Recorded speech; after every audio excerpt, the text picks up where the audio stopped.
Stop. Hey, hey, hey. You love me? Come here.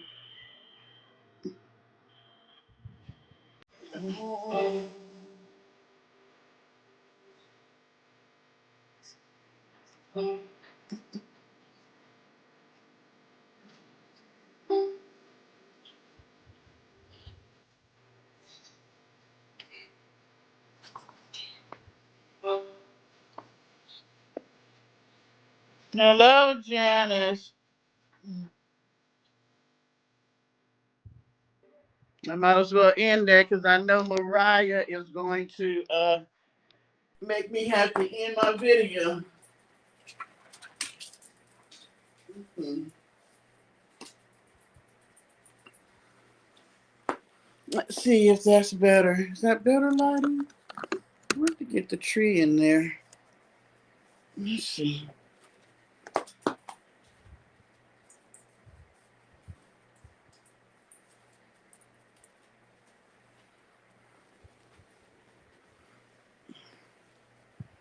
I guess that's better. Let me see what it looks like on the TV. Hello, how are you tonight? Thank you. Thank you, ma'am. She's been trying to do a little something, something.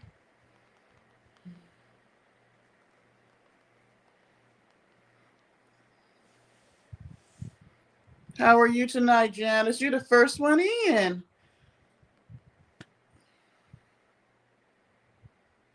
Okay, it's showing pretty bright. Let's see.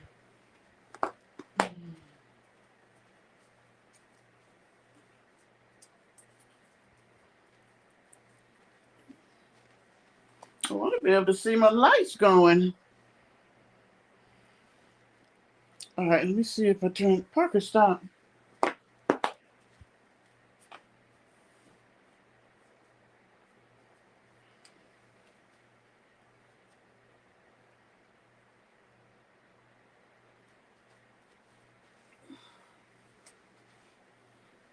I was trying to see how dark it was going to be if I. Um. That's too dark. Okay.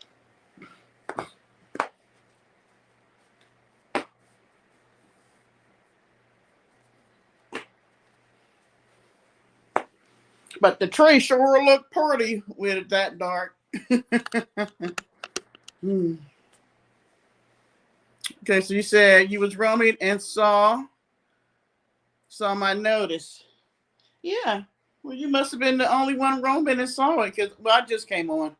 So what have you been doing this Saturday? What you been up to?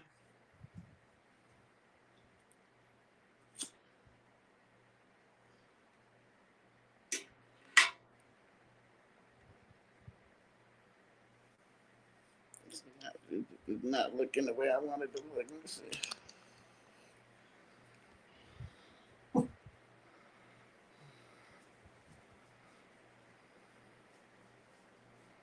I was trying to get the tree and everything in here. Parker. Oh, okay. Don't you go outside in that rain. Yeah, I've been. Well, actually, I didn't sleep well last night. Hi, Tammy. Happy Saturday to you. Thank you. Everybody talked about my little tree being naked the last time. I was like, before I come back on here, I was gonna have to do something to it. Hi, Annabelle.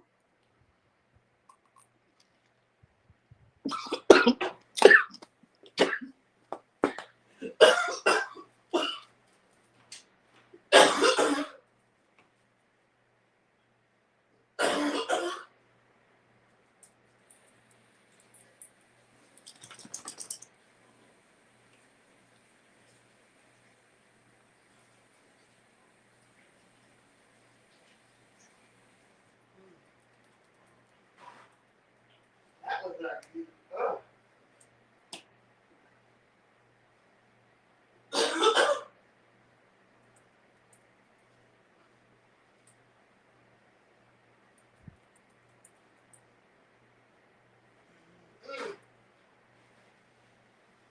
Baby.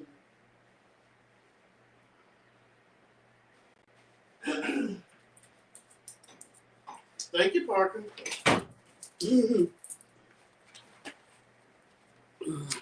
Sorry, y'all. Who I miss? Say hi, Annabelle. Is that you, Ben? Amir, hi. No. Well, I do still have a cold. All right. Why we got trolls in here on StreamYard? I usually don't have them on StreamYard. Where is my Mars tonight? Hi, she's a Virgo. Yeah, we just started. Sorry. I still kind of under the weather. I don't know what this foolishness is I got. No, not you. Random.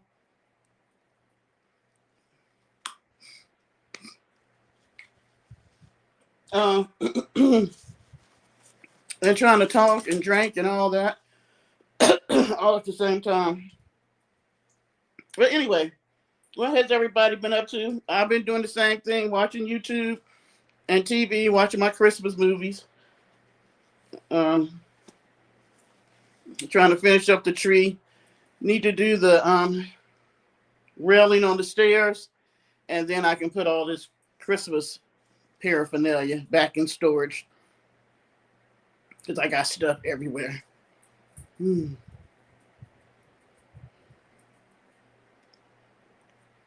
What is the weather like where everybody is? It is 47 degrees here, though it don't feel like it. Maybe because I got on a sweater. It don't feel like 47 to me. Get down, Parker. Thank you, ma'am. I was trying to get meat and the tree. I probably need to scoot over. Oh, y'all got snow? Where are you at? And it's snowing. I wish we would get some snow. I wish we could get some snow.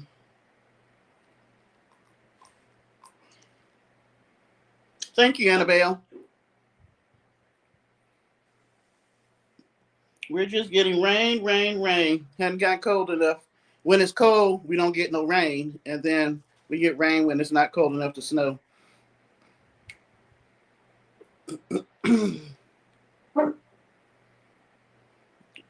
You're in Sweden. Oh, wow. What time is it there? It's got to be, what, middle of the night? Early morning? Are you about 6 hours ahead? Hey, Martina. Wind chill 26. I know you wrapped up in your jammies and your blanket, aren't you, Martina? Well, everybody's colder than we are. Yeah, I thought it was late there, 2:55, 3 o'clock, so I was right, 6 hours. What are you doing up? You couldn't sleep? And how you come across my channel? Why do I feel like it's so close to me?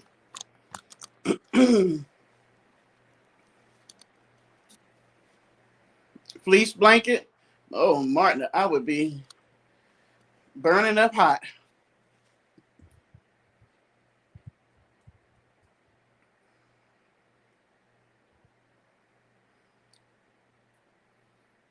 Annabelle, I've already said hi. How many times you want me to say hi? You work today, Martina?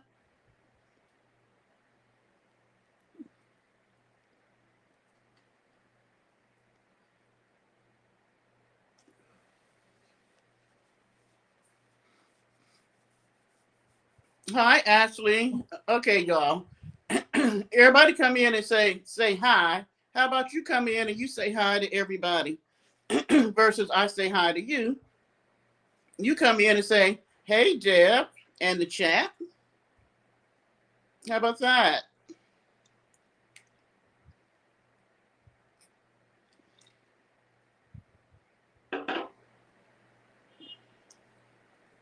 Have y'all been doing any Christmas shopping?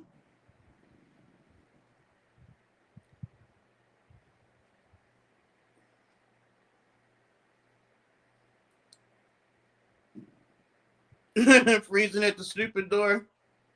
I bet it did. You need to wear some long johns with you being on that door.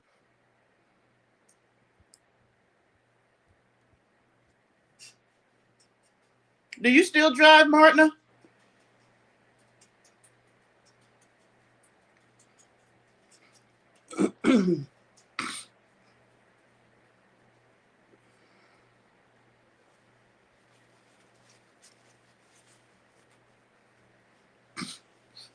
uh.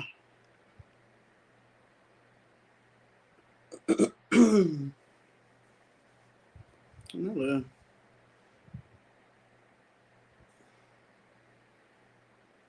I need to pull my skirt up on my tree. Let's see. I don't want it to do that. 18 degrees. Ooh, wee. Y'all is at some cold, cold places.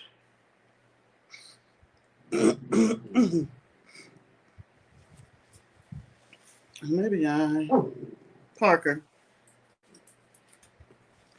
Okay, stop. Will you stop? Maybe I could do it this way.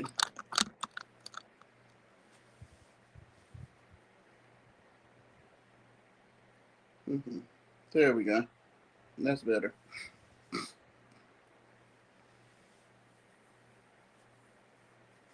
How do you like the hybrid?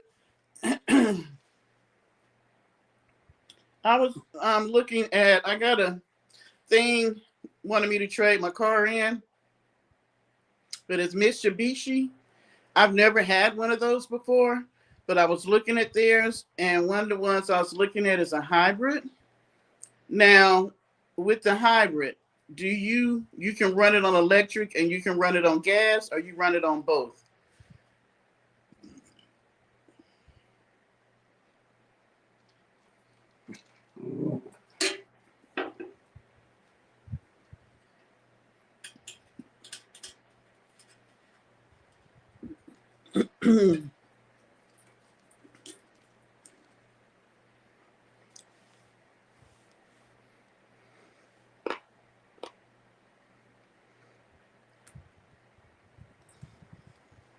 Go on now.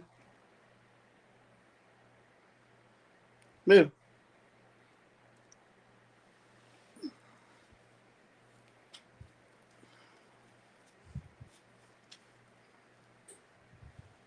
Oh, let's see. I have a 12-year-old granddaughter and a 4-year-old grandson and a 10-year-old granddaughter. And I hadn't bought, well, I bought my granddaughter a pair of Uggs, and she wants some clothes. I hadn't even ordered them yet. I haven't bought the 4-year-old nothing.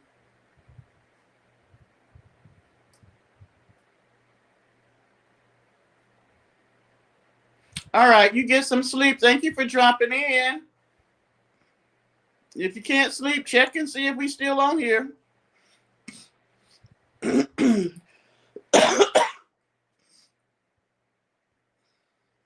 Do you want to say hi to the people? Say hi. Say hello.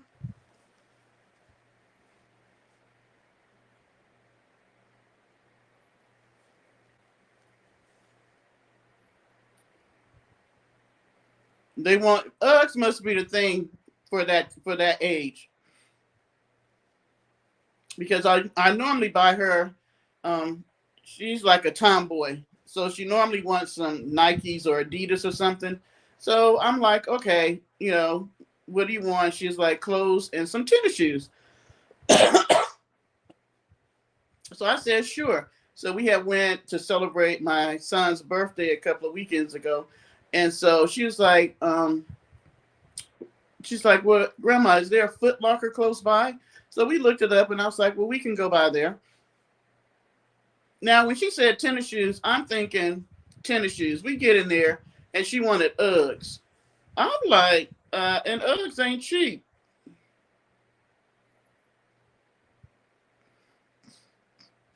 Okay, Martin, I don't know what's going on.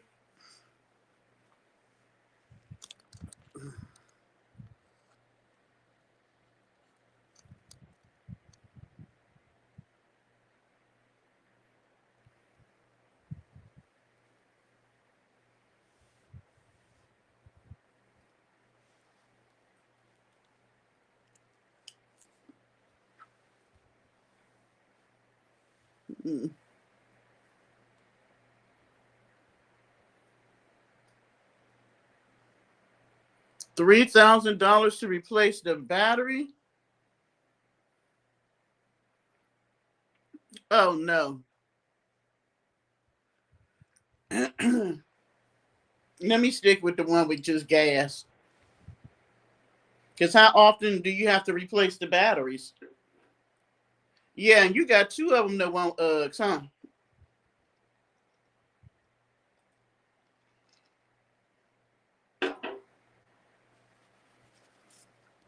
You know they went up for the holidays, especially when it's something that all the kids are wanting.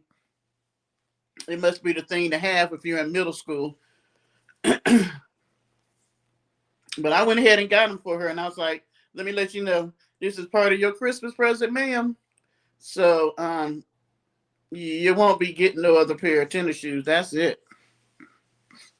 Like, cause Uggs are not cheap, and I'm glad I only had one that wanted a pair."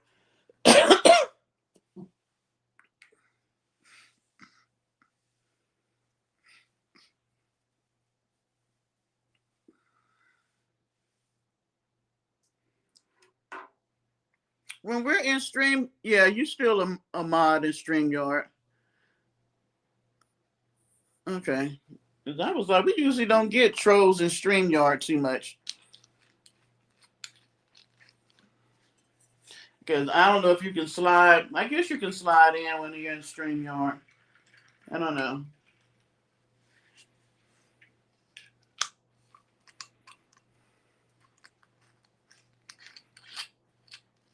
So has anybody else put up any Christmas decorations other than me?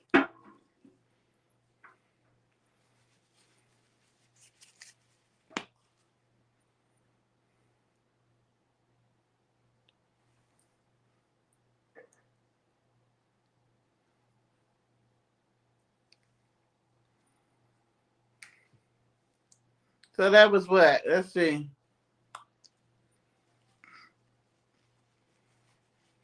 So about 13 years before you had to get a new one? I guess that's not bad.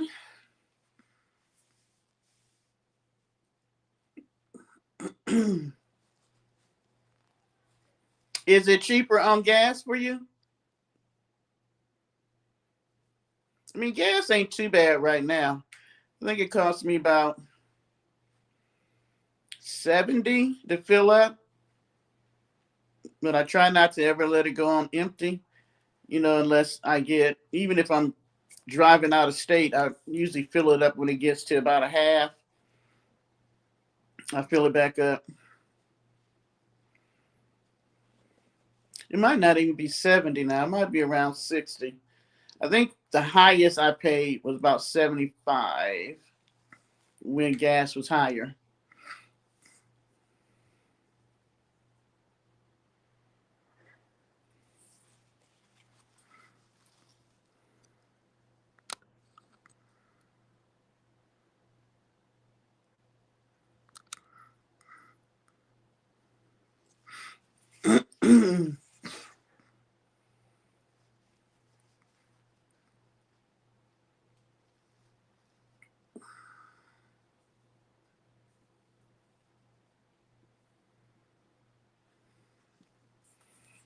I don't know. I had to look at it. But seeing that they were giving me a pretty good trade in, hey, Lovecraft, I thought I might go look at them and see. Maybe that'll be a Christmas present to me. And then I'm going to be like you. That'll be the car I drive until the wheels fall off. That would be it. See, that's how you're supposed to come into the chat. Hey, Deborah. Hey, Parker Posse and everybody. And then I say, hi, how are you? Yeah, I wasn't sure because I never, you know what? Most of the time when we're in StreamYard, we don't have any trolls. So I wasn't sure how, if, how to whack them. So I had to look and see because tonight is the first time I had to delete somebody in StreamYard. Most of the time, we don't have any. That's why I try to use StreamYard more often because we don't get as many trolls. Because when we're in YouTube, oh my gosh, it's like whack them all night long.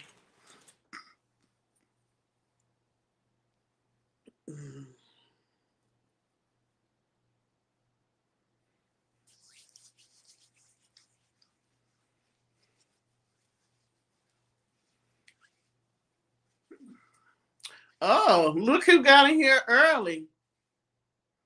Are you ready to slip and sip and slurp, Paulie? Shut up.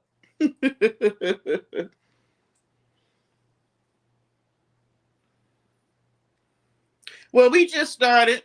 We haven't really started on any topics. I'm with you, Marta. I'm right behind you. They're saying that they're not going to make my payments any higher than what I got.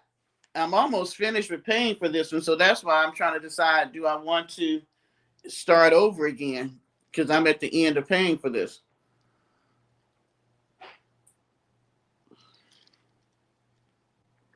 So, let's see. What do we want to start with? Well, we can start with the lovely blowing up the boats outside of Venezuela. So, do you think Hedge Chef should get fired? Or let me say this: do you think he's going to get fired, or you think he's gonna keep him on anyway? I say he's gonna fire him, but he won't fire him now. He'll wait.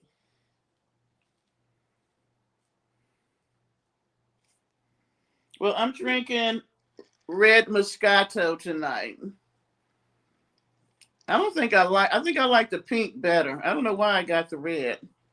But I think I like the pink better.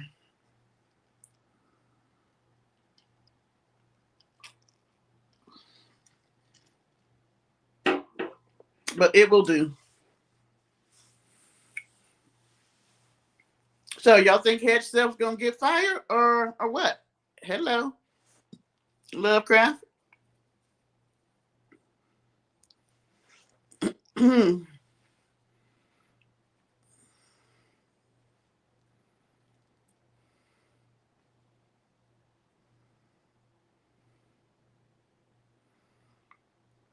Cheeto be tripping. Yeah, I think that because he's so stubborn and everybody's calling for him to be fired, he ain't gonna do it now. He'll probably wait till after the first of the year. Because guarantee he gonna do something else stupid. And even with the whole signal gate, when they came out and said he was wrong, they trying to act like he wasn't. The man does not know what he's doing. He just doesn't. I'm not sure. Uh-oh. I'm not sure why he still has a job, but you do know that they didn't hit that boat just 2 times. It was 4 times. I'm just like, and now, and the thing is, these people don't know how to be leaders, because when you're in a leadership position, or if you're the head of something, if you're the big boss, you take responsibility regardless. And I don't believe anybody in the military that took a hit on a boat or, dropped a bomb on something or anything like that, just decided they were going to do it on their own and they didn't get approval from above. So that bullshit about him saying that, pretty much trying to throw the admiral under the bus. And I can't believe the guy actually took responsibility for it, other than the fact that I'm wondering, did they pay him off? Because that'd have been the last day when they took me to Congress and I had to talk in front of Congress. That'd probably been my last day in the job, because I'm gonna tell the truth. Oh, they did blame it on the admiral. And from what I'm hearing, he took responsibility for it, even though he should not have. I mean, take responsibility for your part, but you're not the one who called for the hit.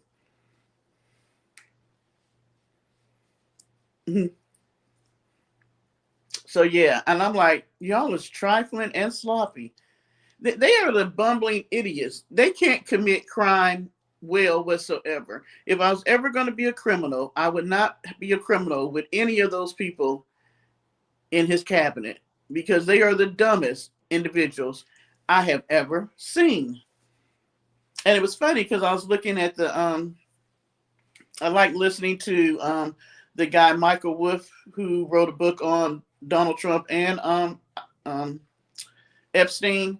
He's on a show now, Daily Beast, inside Trump's head or mind or something like that.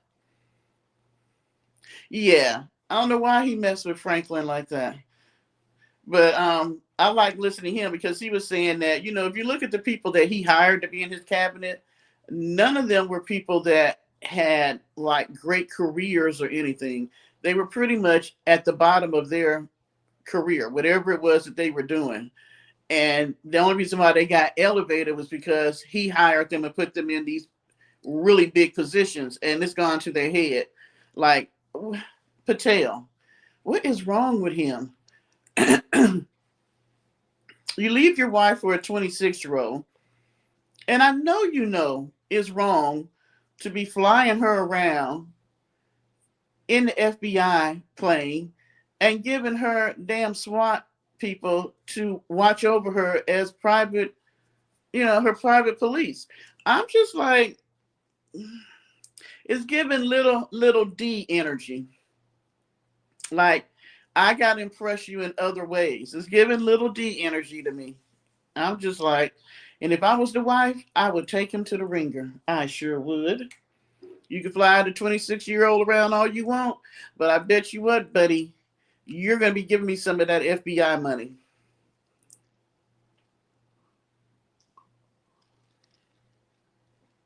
I hope she's divorcing him now while he got a big paycheck, so that she can get good. I hope the children's still young enough where she can get alimony and child support.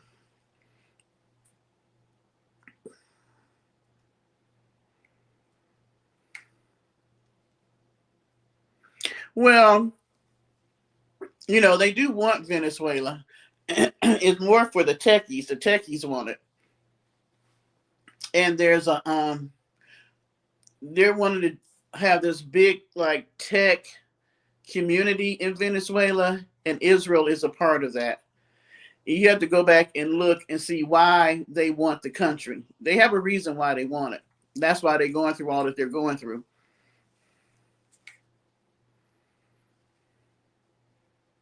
Child.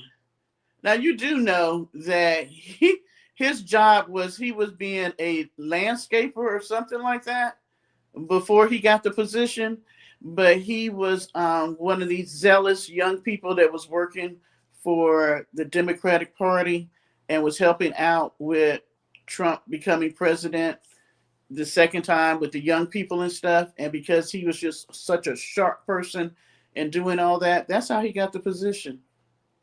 You don't have to have any no knowledge, any education, any job experience for him to hire you. You just got to, kiss his butt.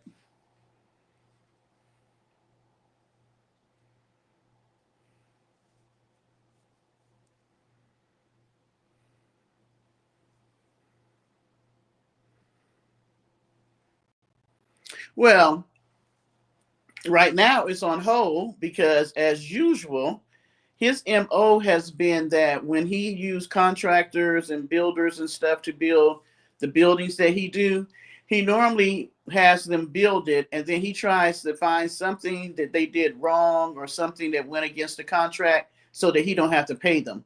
And right now they're in the middle of that. The company that he hired to tear it down, they're in the middle of some dispute, and he's trying not to pay them. He's such a shitty businessman, just shitty. And so I'm thinking, um, it's supposed to be ready for the 250th anniversary of the United States something next year when he's having the big wrestling match on the front lawn. It's supposed to be ready then, but we will see. Thank you, bumbling idiots. And he's doing all this stuff to cover up the Epstein file, which he's not going to be able to do. I'm sorry. I don't care how much you think you're going to get away from it. It is not going anywhere. People are still talking. And first of all, he was not supposed to knock down as much as he did. He lied on the front end and said he wasn't going to do it. And then he did it anyway, and that's what made it structurally unsound to Bill. And now he's trying not to pay them because they refuse to do something like that. Which, what it looks like now, you just done fucked up the White House. You got a big old hole over there on the side. It looks like shit because he's a dumbass. Just a dumbass. Why didn't you just build another building or a ballroom someplace else? Like the whole Trump Arc of Trump that he wants to build. Why you didn't put the ballroom over there? He could have built a whole different building and not mess with the White House. But no. This man is so, I don't know. He is just so fucked up in the head. That's all I can say. He truly, truly is. And you know what? He's making his own self look like a dumbass. All that Sleepy Joe stuff he was talking about. Why is it that you're having a damn cabinet meeting every day and you're sleeping during it? If I had been Rubio, I'd have been so embarrassed. He busy talking and Trump over there talking about something. And then somebody tried to say he was bored. No, he was sleeping. And then the one lady that was talking, she kept looking at him and he's sleeping on her. I'm just like, oh my gosh, I can't even watch those meetings. They be sucking up his ass so bad. And you're so wonderful, sir. And if it wasn't for you, this wouldn't have happened and all that. I'm like, is that what you got to do to keep your job? That you got to put that much praise on the person?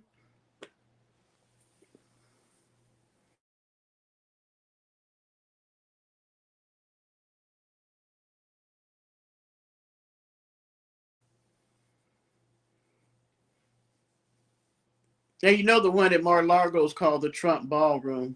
I actually watched a documentary yesterday on how Mar-a-Lago came to be and how he got it.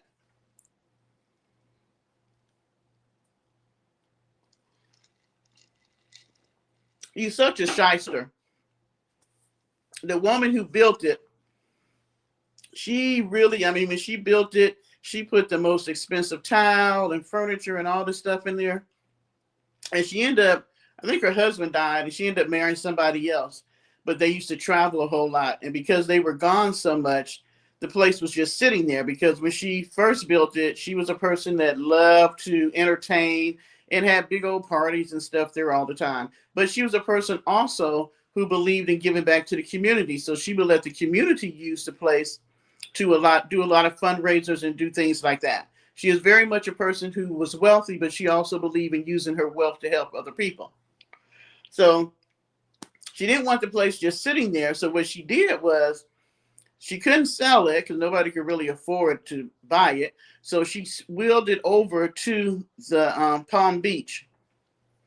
And then they actually tried to give it to President Carter.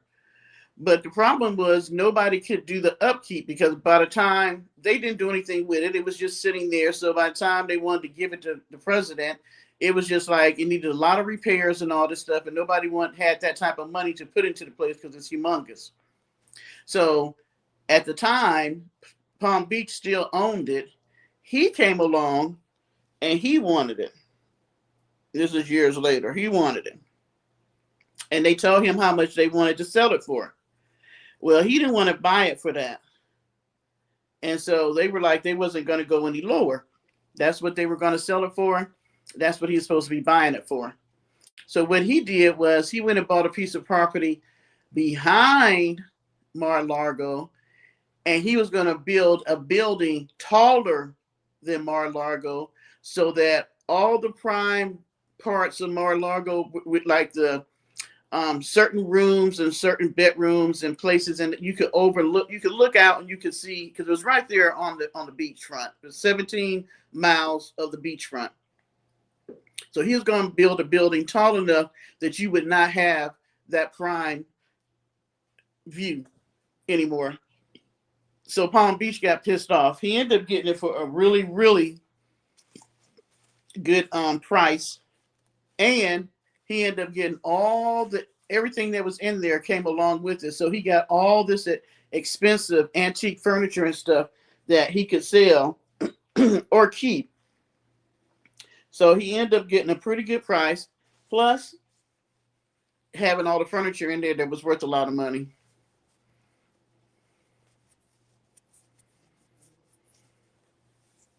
He's going down.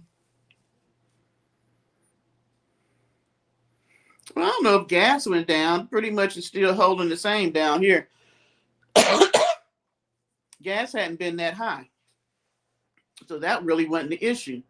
How about groceries? I mean, I bought, what I got? 4 boxes of lights and a wreath from Lowe's. It cost me almost $80. Not a wreath, a garland. What's in my eye? I'm just like, and groceries. I don't even do full grocery shopping anymore. I'll buy a few things, and sometimes, oh, sorry, y'all, it's cheaper for me just to buy a meal and eat it. Or like today, I was able to get a 2-for-1. I get 2 meals for the price of one, and that was, one would be dinner today and one would be dinner tomorrow. I mean, because when I buy a whole lot of groceries, if I don't use it, then it's wasteful and it costs too much. I hadn't noticed, but then, I don't drive a whole lot no more because I work from home. So, you notice that too, that the boxes are getting smaller. And then, like, have y'all noticed, like, a bag of potato chips? Like, don't get a name brand. Like, you get a bag of Doritos. What is that, $5, $6? And then you get this much, and you got that much air. I'm like, they are tripping. But he's lying about everything. He swears everything is great. It's not. The job market is horrible. People are not hiring like they were because they don't know what the job market is going to be like between the tariffs and everything. And so you got unemployment, which is high. You got all these people out of work. Inflation is up, even though he doesn't even want to talk about inflation.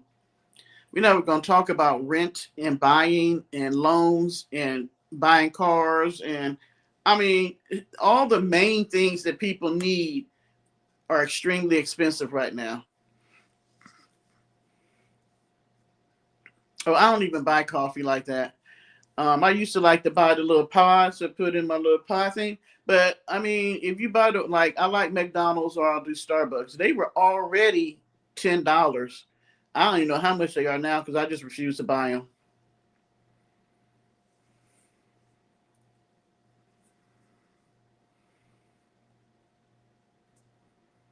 Okay, so you took the tariffs off of coffee, but it's still affecting everything else. It's affecting, it affects the farmers. So then, I mean, this affects it's like a big circle. Okay, so immigration is affecting the farmers because they don't have people to be out there picking the crops and doing whatever this time of the year, all the fall stuff. So that means that if they got to hire people that they pay more to hire, then they're going to charge us more. If they can't do their whole, get everything harvest, they're going to charge us more because they're going to have a smaller harvest. You got the farmers who have the cows. Well, he now wants to get beef from someplace else, and the farmers were already having a problem because of the tariffs. The soybean farmers, the beef farmers, the ranchers rather. It's just a big circle. You have a 5-cup what? Oh. Usually, if I don't drink coffee every day, I usually drink tea. And so I drink like 1 cup of tea. Every now and then, I might want some coffee, but I might just go, like in the morning before I start work, I might go get a Starbucks. Only because Starbucks, if I drink a Starbucks in the morning, it will last me to lunch. I'll be wide awake. I can't drink too much caffeine. If I drink 2 cups of coffee, I'm just wired for sound. But yeah, I'm just like, oh, and meat is ridiculous. Have y'all tried to buy a steak lately? I love T-bone. One T-bone, almost $30.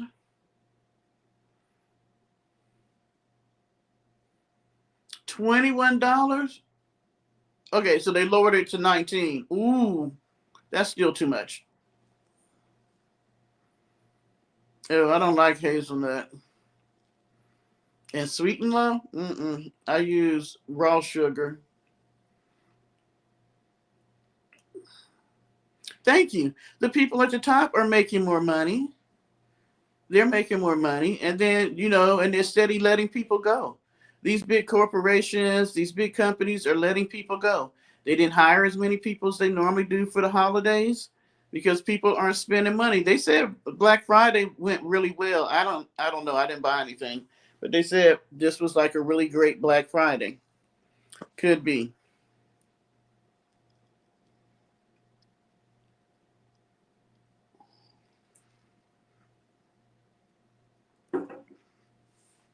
Like even going out to eat. I was looking at Red Lobster. $50 for a lobster meal. What the hell? That used to be like a 20-some dollar meal. $50 for a lobster meal. So if you take somebody out to eat, you're surely going to pay 100, and that's just the food. Not even talking about the drinks, or if you have an appetizer or a dessert.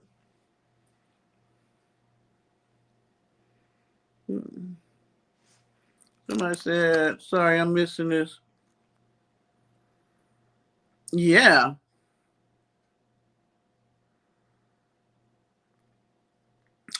Oh my gosh, Martina, I haven't seen I hadn't priced neck bones lately. $14 a pack for neck bones? Did you hear the one guy? I forget what it is he does. I think he's over the money, but he was on Fox and he was talking about well, because they were talking about the cost of things and all this kind of stuff like that. And he's like, well, you do know that in blue states, things cost more. The taxes are higher there, so you should just move to a red state. That just goes to show how detached they are to the rest of us. That you're just going to pick up because things cost more in a blue state and move to a red state. So my home, my job, all that, I'm just supposed to leave that behind and just go move to a red state. That was just a stupid comment. What you say, Janice, about Black Friday? You think they're lying about Black Friday?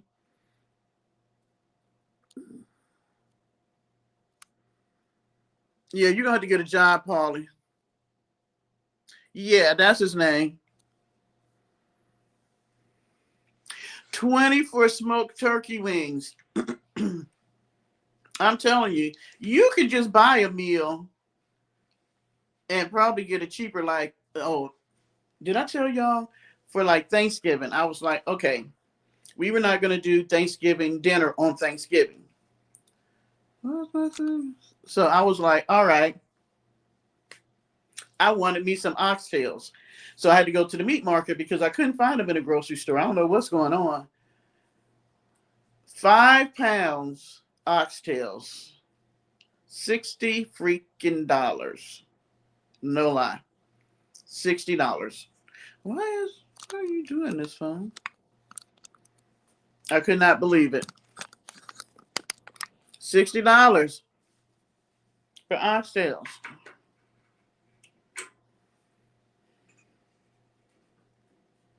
Oh, I know. Did y'all see what as Martin calls him, what Cheeto said about what is she, a representative in Wisconsin?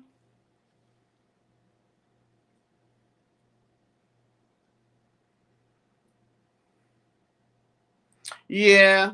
And you know what? That poor guy, I think his time is up in the spring. Who knows who he might put in his place after he leaves? I'm afraid to see.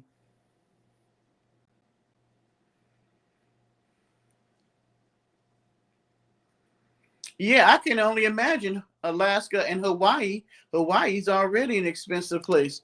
Why is you doing that, phone? You haven't done that before. What is going on tonight? Sorry, y'all. I don't know why my phone doing this. It normally is it not?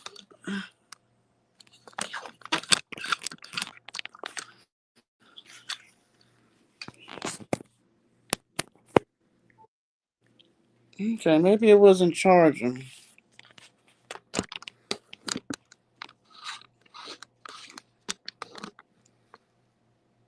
Oh, did y'all see that? Who was that gave him a peace prize? Um, is it FIFA gave him his own because he didn't get the Nobel Peace Prize? That was stupid.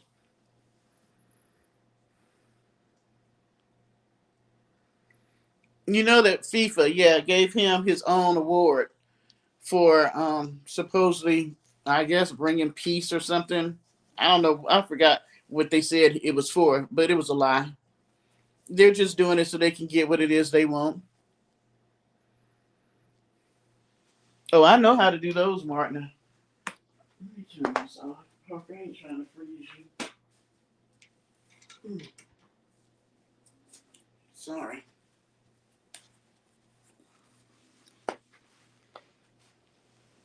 I know how to do some beans and rice. I like red beans and rice. Yeah, they played him. Because remember when they came to the why do I look small on here? What in the world is going on with my stream here?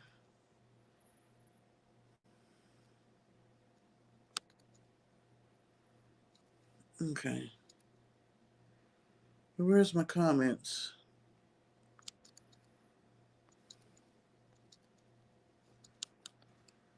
All right, there we go.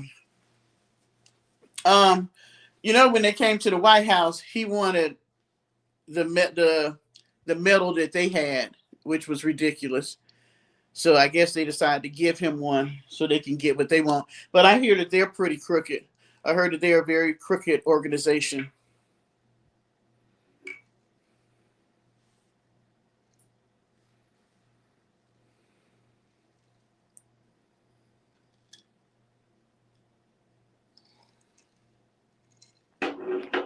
He's such a petty, petty man. Did you see what he did to the African countries that they can't come next year to the what's the thing they just had when all the countries get together? Martin, you know what I'm talking about because we didn't go, but we're the country that's supposed to host it next year. But because we didn't attend when they had the ceremony at the end and they usually give the gavel over to the next country, they said no. Africa said no. The United States couldn't come to the ceremony since they didn't come to the conferences, which is understandable. So he decided that he's not going to invite the African countries next year to the conference since they wouldn't let him come or let a representative come and get the gavel. That is so stupid. And then he said the stuff about was it Somalia? He said the stuff and got people getting beat up and hurt. And the thing he said about the representative who was born here in the United States, about her. He's always talking about her. She's such a beautiful woman. Said that the woman was married to her brother. Who does stuff like that? I mean, he loves, I'm just waiting for somebody to say something back to him. Like the way he talks to the representatives and how he talks to female reporters and stuff like that. Because my thing is this, you know what? I would lose my job. The day he tells me, like, he told a lady, shut up, piggy. And I've been like, motherfucker, who you talking to? Your ass is just as fat as I am. Now, yeah, I'll get off the plane just as soon as we land, and I know I won't have a job, but you ain't gonna talk to me like that. I don't know why people suck up. I don't. He's always trying to embarrass somebody, and that's the thing that makes him look so petty. You are never acting like a leader or a man who's confident. A person who has no confidence in themselves is always going to belittle other people because that's what makes them feel big.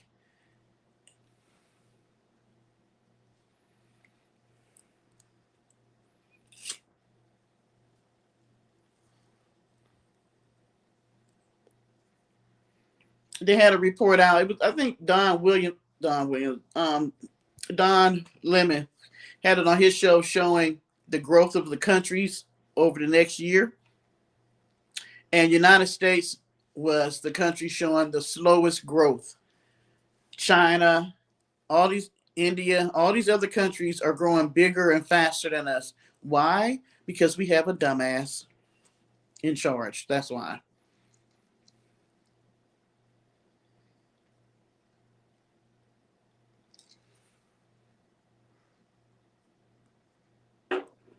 He had $1 million dinner for what? Who the hell paid $1 million? You know what? That wasn't $1 million dinner. That was just something that he was having so that he could what they call it? He's trying to get the flow of money coming into him. What do they call it? Laundering money.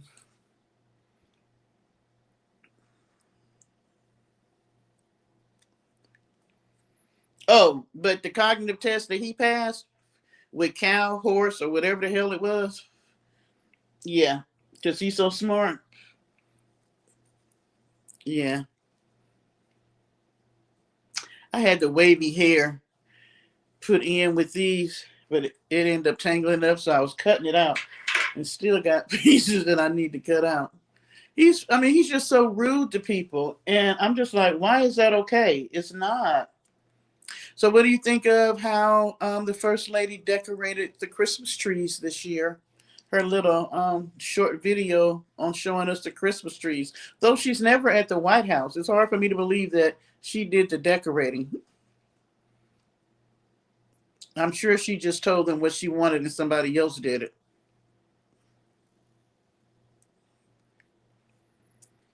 I see she didn't do red trees again this year since everybody. She was hot when everybody talked about them red trees she did. You're glad that he let everybody see. Well, it's not the country necessarily. I would like to think that the picture that people are seeing of the United States is not how the whole country is. It's a small faction of our country. Because I think most people would really like for our country to be on one accord and get along and be prosperous and for everybody to be able to have health care, have a decent job, be able to pay their bills, have food in their house, their children go to decent schools. I think that the majority of the people want that. It's just a small faction of people that believe the bullshit that he says, and then it's even a smaller faction who don't care, but they're the ones that run everything.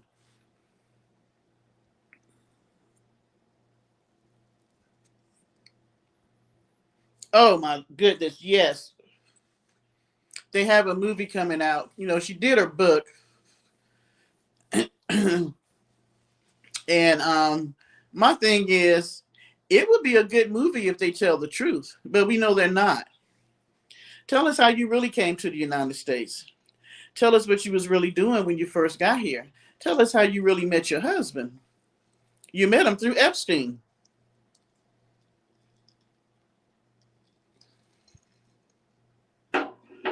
and they're suing the guy I was talking about earlier that I said I like, Michael Wolff. She's suing him because he said that Epstein told him the first time her and Trump had sex was on his plane to Lolita, and she got mad and she called herself suing him. So he did a countersuit because, see, in the countersuit, he can ask all these questions that her and Trump are going to have to answer. And she's forever trying to sue people. She tried to sue Biden's son, and it didn't work. Yeah, she's grifting. She's grifting because of him. She got Bitcoins. She got the book. Why does she have a book in Spanish? She can't even speak English. Tell me how you been to the United States as long as she has. I think she came here when she was 16, 17. How is it that your English is still so shitty that I'm sitting there trying to figure out what the hell you talking about?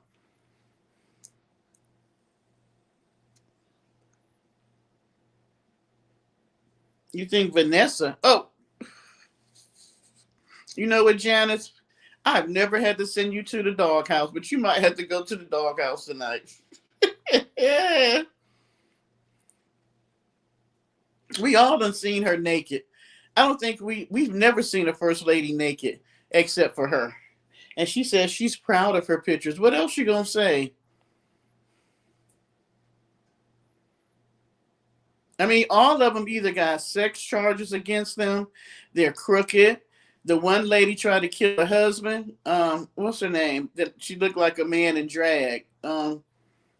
She's something in DC, the one with the dark hair. She tried to kill her husband because he was having an affair.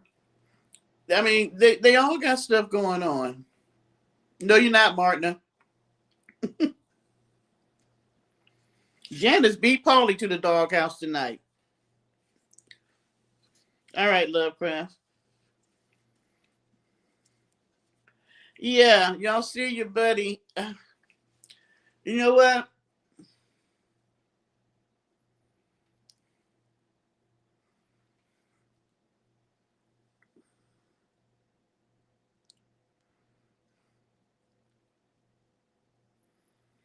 Um, yeah, and they're friends.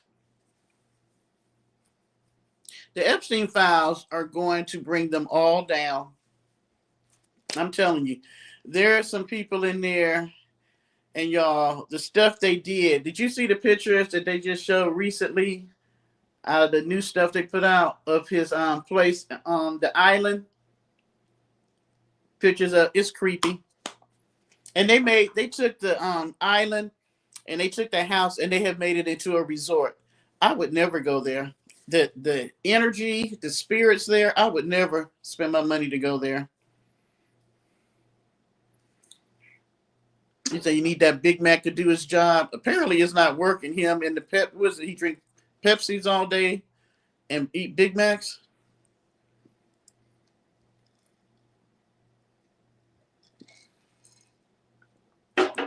And Don Lemon was saying, why would he need a dental office on the island? Because one of the rooms was set up like a dental office.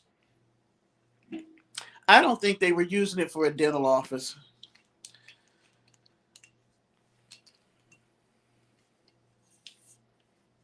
I'm gonna tell you this. One of the young ladies was talking. I seen her doing an interview, and the stuff that she was saying that they did to them was weird and freaky, and it was very disturbing. Like they used that dental office to do weird stuff. Let's just say that. The stuff they did to those young ladies was not just having sex with them. They were doing stuff like I don't even know how to say it and say it on YouTube. Experimental stuff, using other things on them, torturous type of things. So yeah, if the real stuff comes out, it's very sickening, to say the least. And my thing is this: even if you didn't take a trip to the island, you still hung out with him at your house, his plane, your plane. You knew, yeah, but even darker than that, Martina, even darker than that. You knew what this man was up to, and you knew what he was into. Because it's like this: if you don't do crack, are you going to hang out with somebody who's a crackhead for like 10 to 15 years and they getting high on crack all the time, but you don't do crack? No. If you're not a thief, are you going to hang out with a friend of yours that steals every time they go out the house? No. I mean, birds, as my grandmother say, birds of a feather flock together. You don't hang out with people and they're going to your weddings and y'all hanging out at parties and, flying all over the place and doing all the shit you're doing unless you're partaking in it. So that's bullshit. And he just don't want to come out that he's a pedo. That's all that is. He is a pedo, and there's a whole bunch of them up there. And the guy that came he's from Ireland, Buddha. He said something to me the last time I had my live. He asked me about Freemasons, and I've been doing a lot of research on them. And guys, I'm telling you, all this shit is going all the way back to these people being Freemasons. I mean, all the people that have money are part of this Freemason stuff. The guy that created football and brought it here to the United States, Freemason.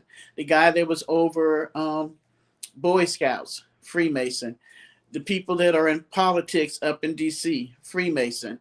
Epstein, Trump, I mean, Hollywood, executive heads of these companies, executive heads of music businesses. All these things go back to people being in Freemasons. And I'm telling you, that thing is it. I don't know. I don't want to sound weird and crazy to y'all.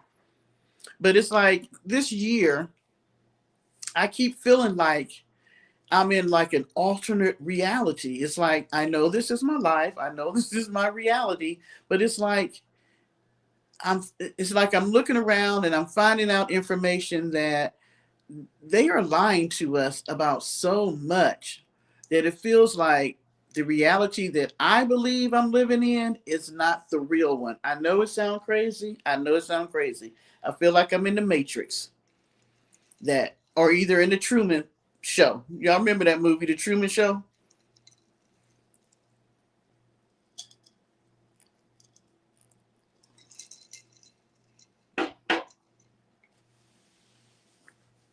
And I'm not a conspiracy type of person. I'm really not.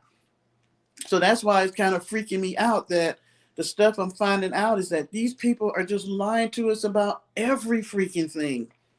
Everything about how we think stuff run, everything about how we think our government run. It is so crooked. Everybody's involved in it. Democrats, Republicans, independents. Really, if you find a person that stays in politics for many, many, many years, they're involved in it. Because there's no way. I think some people go into politics really, really wanting to do a great job and wanting to, represent the people. And then they get to DC and they find out how things really run. And it's either you go along with the program or we're going to send you back home. Yeah, Paulie, it is. It's all a lie. All of it. I mean, oh my gosh, it's just so many lies that they tell us. And we believe it. We have been believing it for years. The way they run stuff, what they're telling us. These people do not even be arguing with each other. There's really no difference between the Republicans and the Democrats. They do all that for our benefit. They will sit there and argue with each other in those committees and film it and all that stuff. And then they go out and have dinner with each other and laugh and joke and play. Thank you. It is so bullshit. Hakeem, Schumer, both getting big time money from Israel. Big time money. Why do you think Schumer is always never wanting to actually push the issue when the Republicans do what they do? You notice how him and Hakeem kind of always be on the fence, and all the other, we're like down here, those of us who are Democrats are like, why won't they do more? Why won't they stand up for the people? They can't, because their pockets are being lined by Israel. And there is so much that goes on in our country that Israel has his hands in. This is no lie. Israel, I don't know what the connection is, why we do the things we do for Israel, but it's not on the up and up in what we think.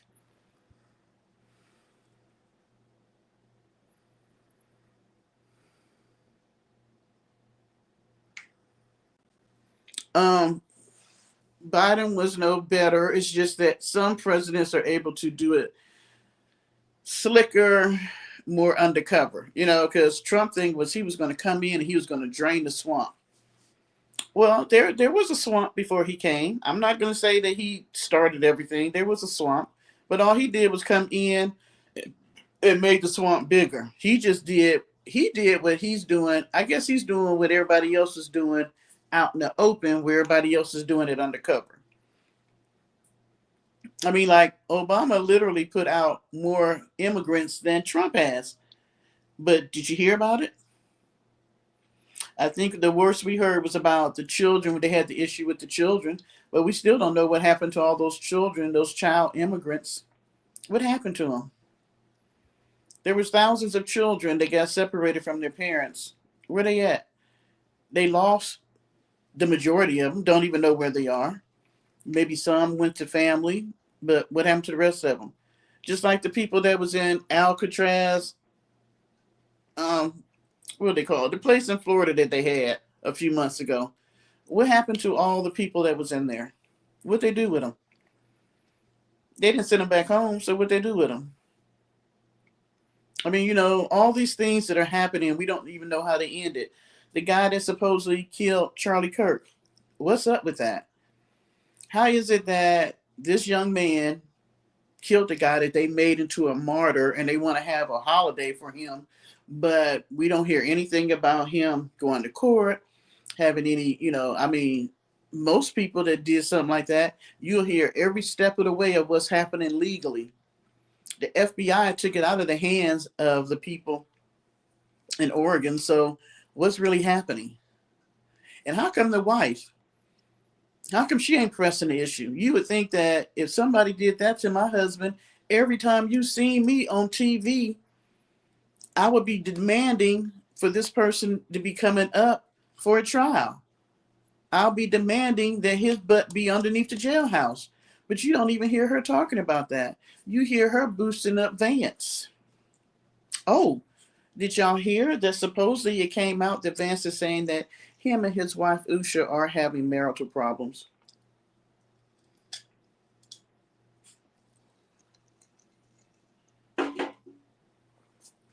The young guy that shot at Trump.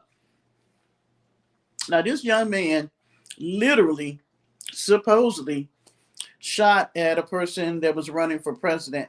And yet, we didn't hear that much about him. That couple of days where they went to the parents' house, blah, blah, blah. But we didn't hear nothing else about him. There was no deep investigation about it and all that. Why is that? Why is it all these things are happening, but yet we don't hear the end of it? Same thing with Epstein. All the crap they've been showing us, the video they showed wasn't even of his prison cell. They say when they took the body out, nobody's seen the body since. The brother says that they have been trying to get an autopsy and all this stuff from about the body and all that. They ain't seen it. They ain't got an autopsy. So my thing is Epstein dead? Is Charlie Kirk dead?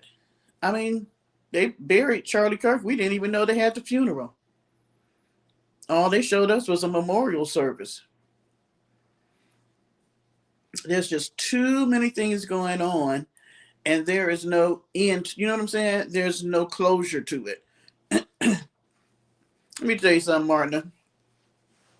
Vance is trying to get rid of Usha because MAGA is not going to support him if he runs for president with an Indian wife. That's the bottom line. They're not going to support him with an Indian wife. So he has to get rid of her. This is what I'm going to say to y'all. Now, if I'm wrong, y'all say something to me if I'm wrong. But I guarantee by the time 2028 get here, Usha and him ain't going to be together. He going to be dating Charlie Kirk's widow. And by the time he start running for 2028 for president, him and her will probably be engaged or married because she has, hi Alice, hey boo boo, she has the look as for a first lady and Usha don't. And if you notice, when Usha went on her little speaking engagement with Melania, they went to some military base to speak. She didn't have on her wedding ring, but that was the first time I seen that woman smiling and laughing. Any other time, she looked miserable and pitiful.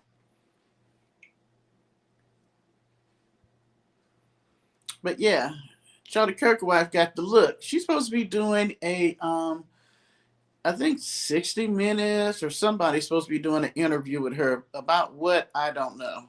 Because I heard her talking on some platform the other day. I had no idea. She about like Melania. At least her English is better, but I still didn't know what the hell she was talking about.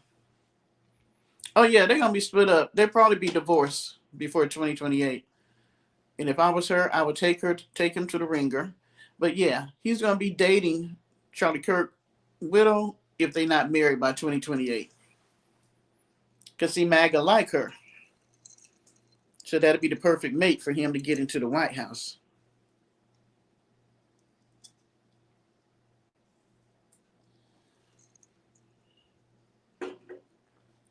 So, what has y'all buddy been doing over there in the desert? Y'all see that she has painted the countertops orange now. She epoxy them orange, and now she's going to tear up the floor and redo it. And see, I told y'all. See, people don't listen to me. I told y'all she is never going to finish building out this van because once she build it out, she has to go back to van life. But as long as she's working on the van, then she can say that I'm a van lifer, but I'm working on my van. I'm building it out. Why would you tear that floor up? You spent all that money on tile, but now you're going to tear it up and put something else down. I think she's talking about putting epoxy on the floor now. Orange at that. It's too much orange in there. It's too busy. She wanted money.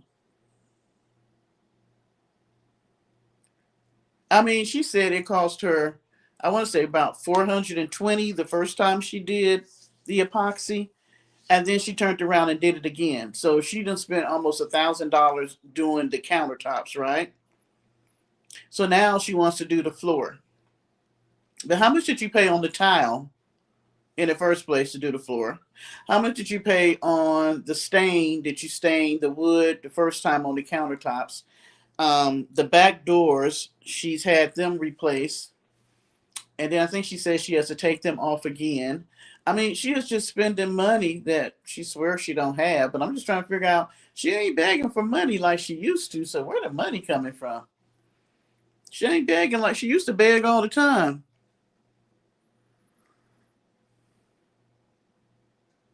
Now, the orange looks much better. I mean, because she learned how to do it the first time. The first time they did it, it didn't look bad for a first time.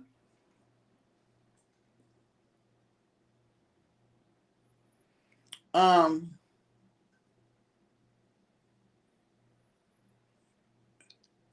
I thought the first time I like the way it was the first time if she did not have all that other stuff going on in the background. But the orange, I mean, for her to have done it the first time, I thought they did a pretty good job. It didn't look bad. Um, so by the time she did the orange, she had learned from her mistakes. But it's too much orange. You got orange walls, orange counters now. Um, them doors, cabinet doors, are just a multicolored. Then she got the black and the gold, and then she got the towel on the walls, and then the towels on the floor don't match the towels on the wall. It's just too damn much. It's chaotic. Oh, see, I don't watch her enough to know. So she's been asking for gifts and Cash App, which no one is sending her. I know. She had the same damn people in the chat that she talked to all the time. And it's funny because she was talking about her sister. She was saying, well, you only have maybe 30 people that's in there. And it's you only have, she talked about she only has a few people watching her. And I'm thinking, well, ma'am, you can be on for 8 hours and don't have nobody watching you, but you still make your videos. Let me see what you said.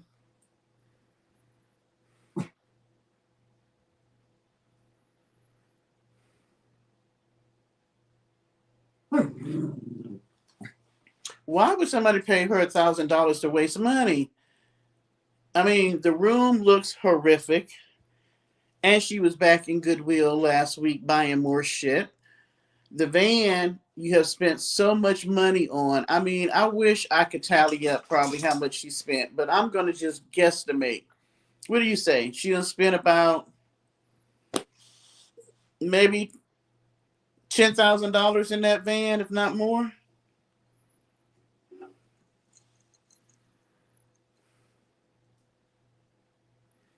I would say she spent about 10,000.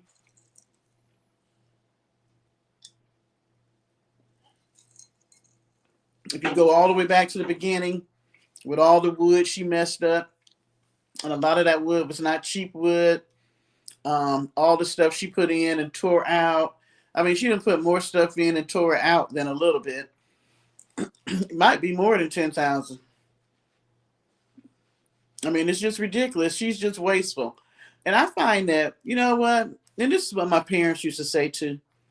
They used to say that as a child, you're very wasteful because it's their money that you're that you're using. Like when they would buy you something, like for Christmas, we would get all these toys, and then in a week or so, half of them would be toe up. And my mother used to be like, you guys are so unappreciative. About 25, Martin, you might be right. Um, because, it was their money that spent it. But you notice that when you start working and you buy stuff, you usually take care of it better because it was your money. You had to work for it. She doesn't work for anything. And I don't care what she says about being on YouTube.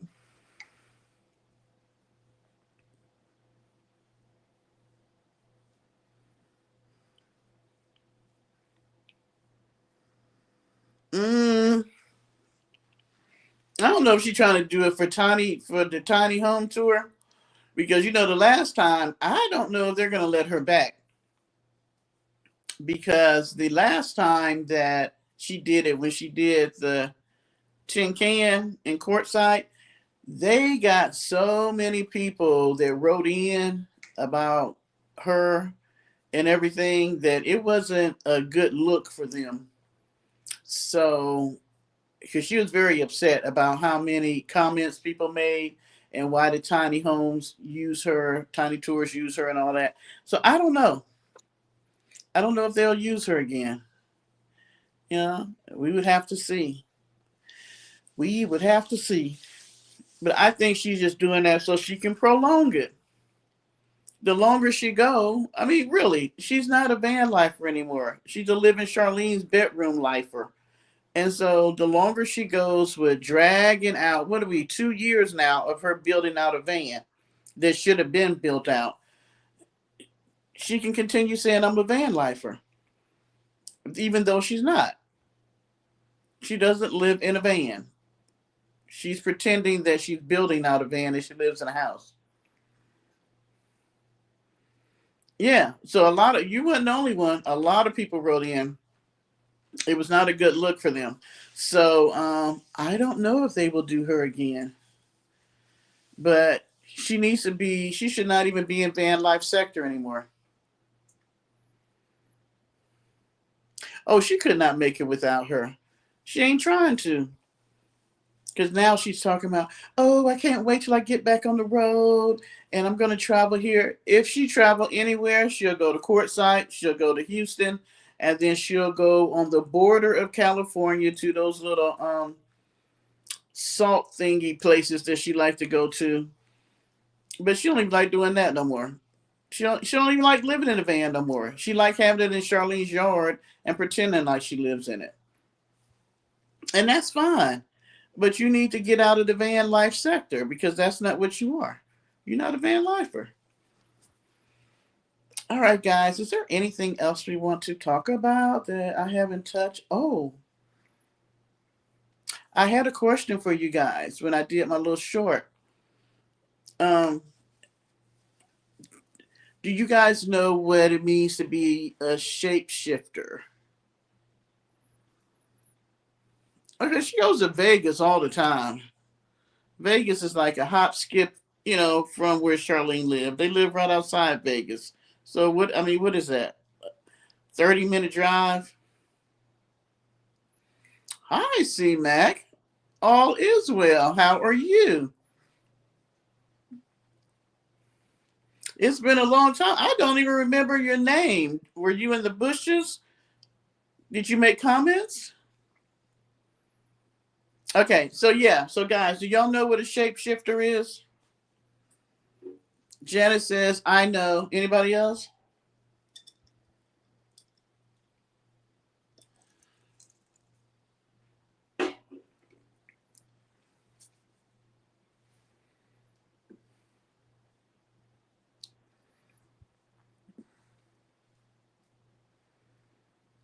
Okay, I brought it up because I happened to be watching somebody, and there was a TikTok that this lady did.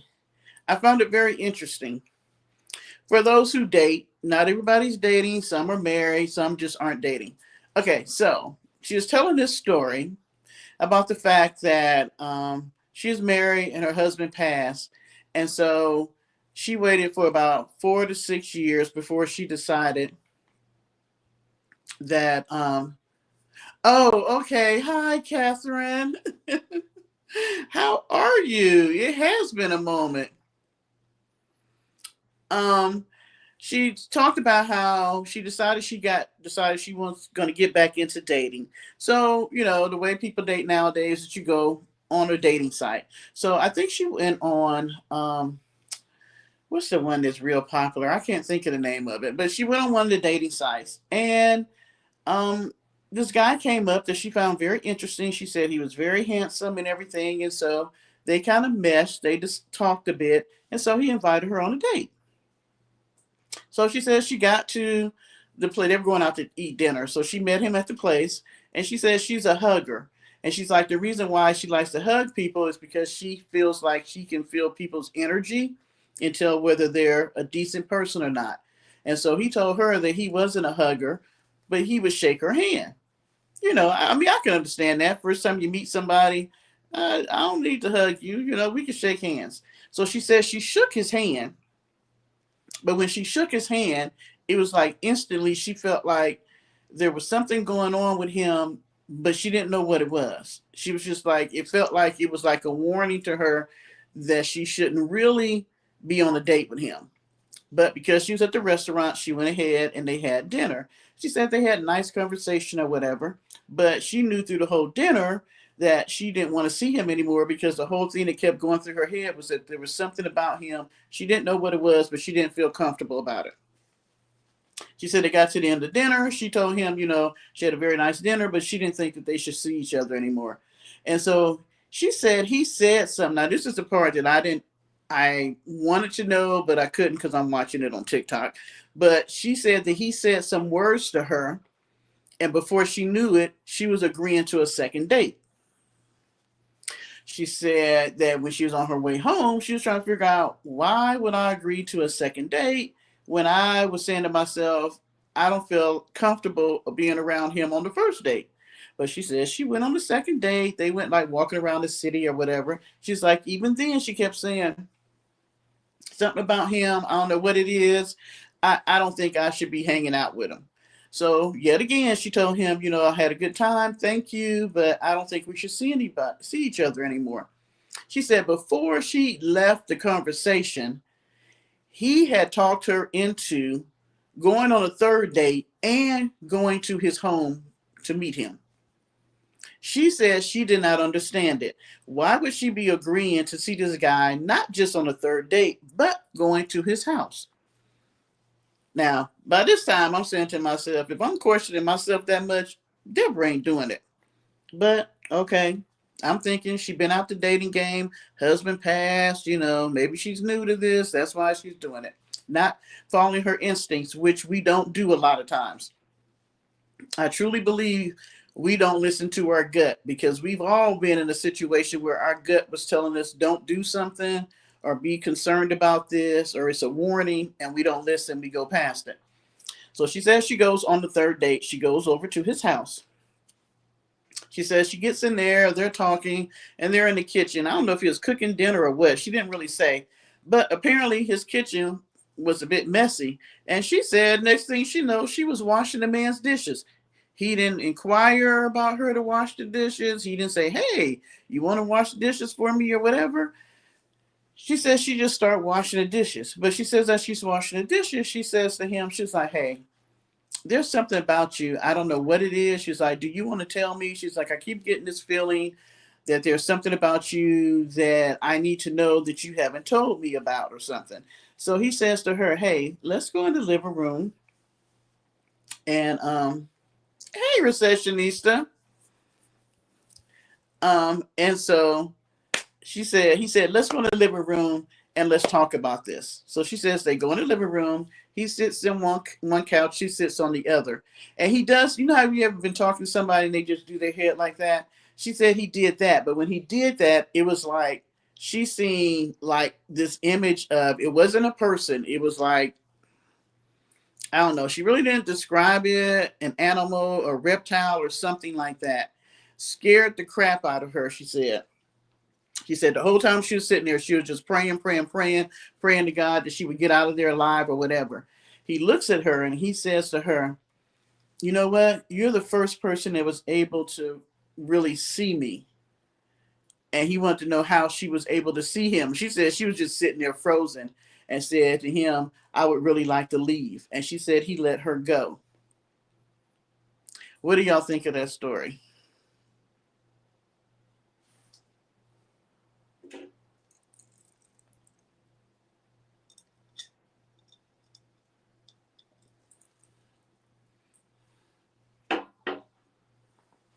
Girl, you about 2 hours late. Yeah, you is fired. You are fired. Yes, ma'am. But seeing that you had a birthday and I didn't come on your birthday, I'm going to give you a little reprieve for tonight.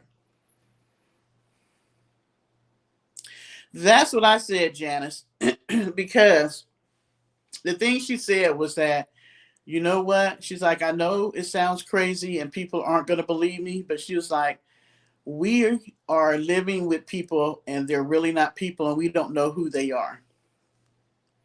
So that made me start to think. Now, Martina said that it deals with the occult. I look at it, it deals with if you're a Christian and you believe in God and you believe in Satan. I think it deals with demonic energy, which I guess would still be an occult. So, have any of you all ever had an experience like that? That's what I wanted to know.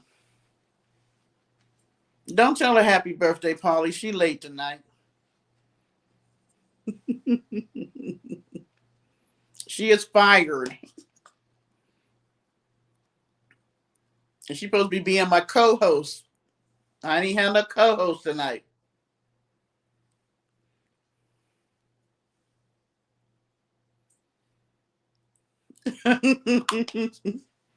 He ain't understanding. I hadn't heard no response from nobody out there. Okay, so I'm wondering, has anybody ever had an experience like that? It doesn't have to be on the you dating somebody, just an experience like that. You talking with a what?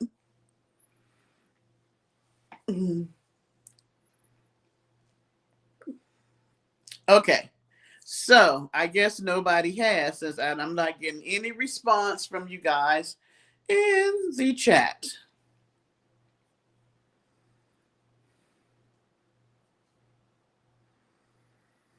Let's see.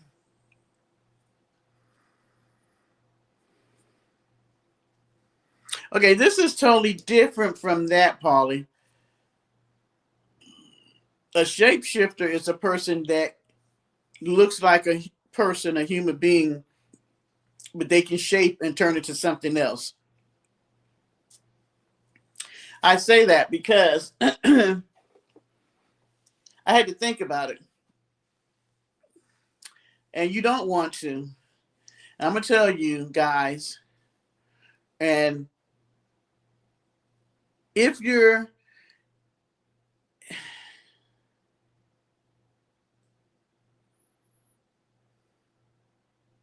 okay, if you're a Christian, you call it discernment of spirit. Okay? Most people think they want a discernment of spirit, but you really don't. Because a discernment of spirit means that you can discern the spirits around us. Now, as a woman that believes in God and the spiritual realm and all that, I realize that we are physically in this realm, but there's spiritual things that's happening all around us in this realm that we don't see. Just like I was trying to tell you earlier, that we're living a lie because our government lies to us and all that other stuff, right? And I don't know if you guys have been taught that, if you're a Christian, about the spiritual realms and all that stuff. Am I too deep for y'all right now? Let me know, because I'll pull back and we can talk about Vanessa.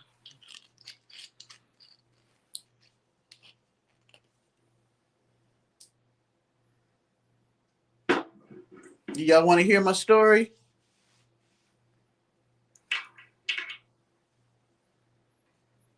Are you interested?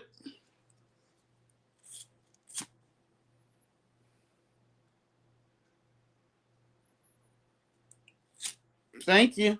So y'all want to hear my story? You right, Martina?